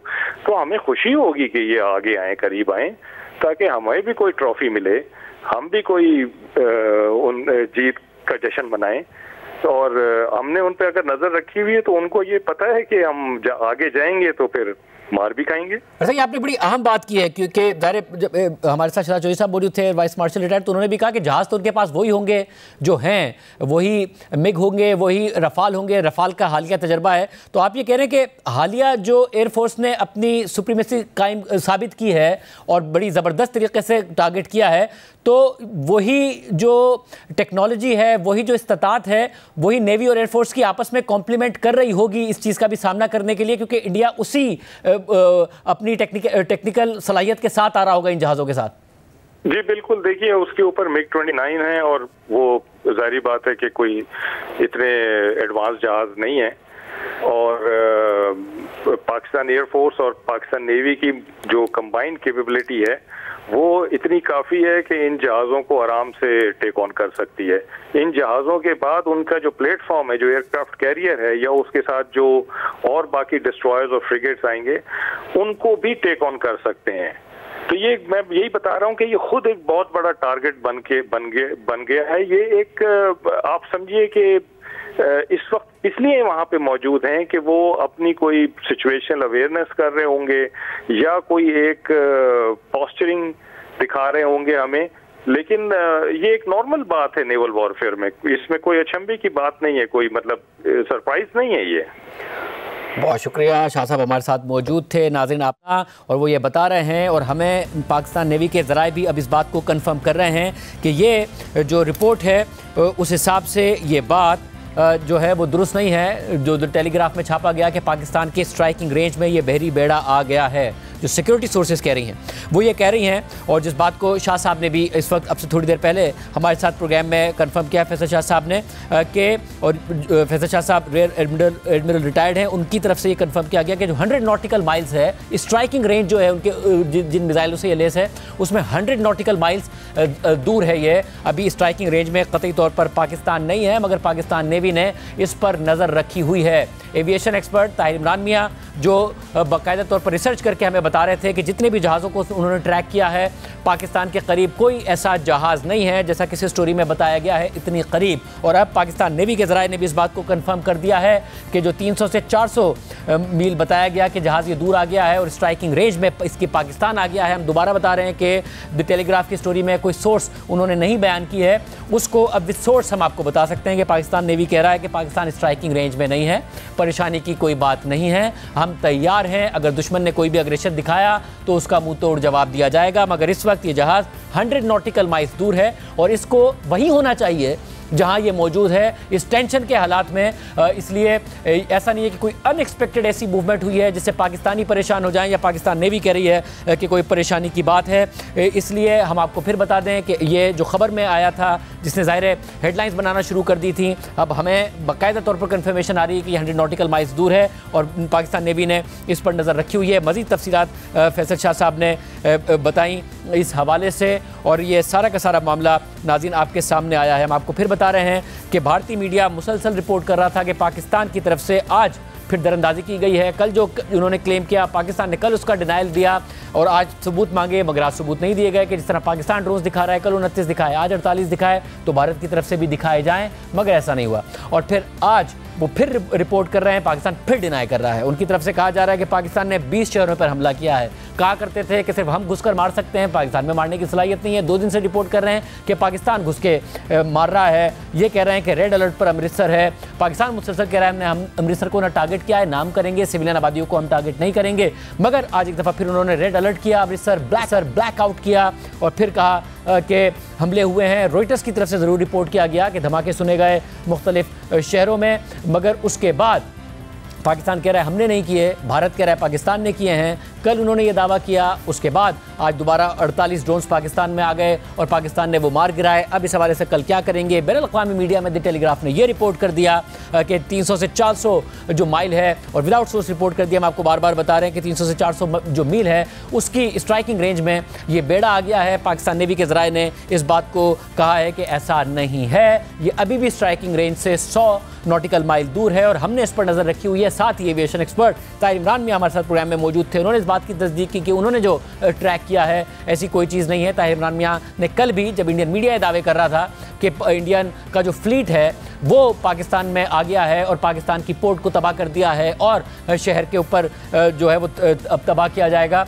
और तबाह किया जा रहा है, तो उन्होंने कल बताया था कि कोई जो बहरी बेड़ा है वो इतना करीबी नहीं है कि पाकिस्तान की पोर्ट को टारगेट किया जा सके। जो उन्होंने ट्रैक करके तफसीलात बताई थी, आज भी वो इस बात की तस्दीक कर रहे हैं कि कोई ऐसा बेड़ा करीब नहीं है। पाकिस्तान ने भी, हम आपको फिर बता रहे हैं कि वो ये कह रहे हैं कि हमने नज़र रखी हुई है, पाकिस्तान स्ट्राइकिंग रेंज में किसी इंडियन बहरी बेड़े के रेंज में नहीं है। जिस बहरी बेड़े का जिक्र द टेलीग्राफ की स्टोरी में किया गया है वो 100 नॉटिकल माइल्स स्ट्राइकिंग रेंज से दूर है और पाकिस्तान ने उस पर नज़र रखी हुई है और कोई एक्स्ट्रा ऑर्डिनरी ये बात नहीं है। इन हालात में, जो कि टेंशन के हालात हैं, पानी में इसी जगह पर एक्सपेक्ट किया जा सकता है कि इंडियन बहरी बेड़ा होता और बहरी बेड़ा में जो जहाज़ होंगे वो वही MiG-29 या फिर रफाल होंगे और जो पहले भी माजी में कार्रवाइयाँ हुई हैं एयरफोर्स और नेवी ने मिलकर की हैं। यहाँ पर नेवी का हेडक्वार्टर है, यहाँ पर एयरबेस मौजूद है। पाकिस्तान की जो एयरफोर्स है उसने अपनी सुपीरियॉरिटी साबित की है। नेवी कह रही है कि हमने अपने आप को हालिया सालों में बहुत अपग्रेड किया है, उनकी आबदोज़ें भगाई हैं और हमने पास नए जहाज़ मौजूद हैं और इस पर नज़र रखकर हम मुकाबला करेंगे। एयरक्राफ्ट अगर कैरियर है तो उस पर जहाज़ तो वही हैं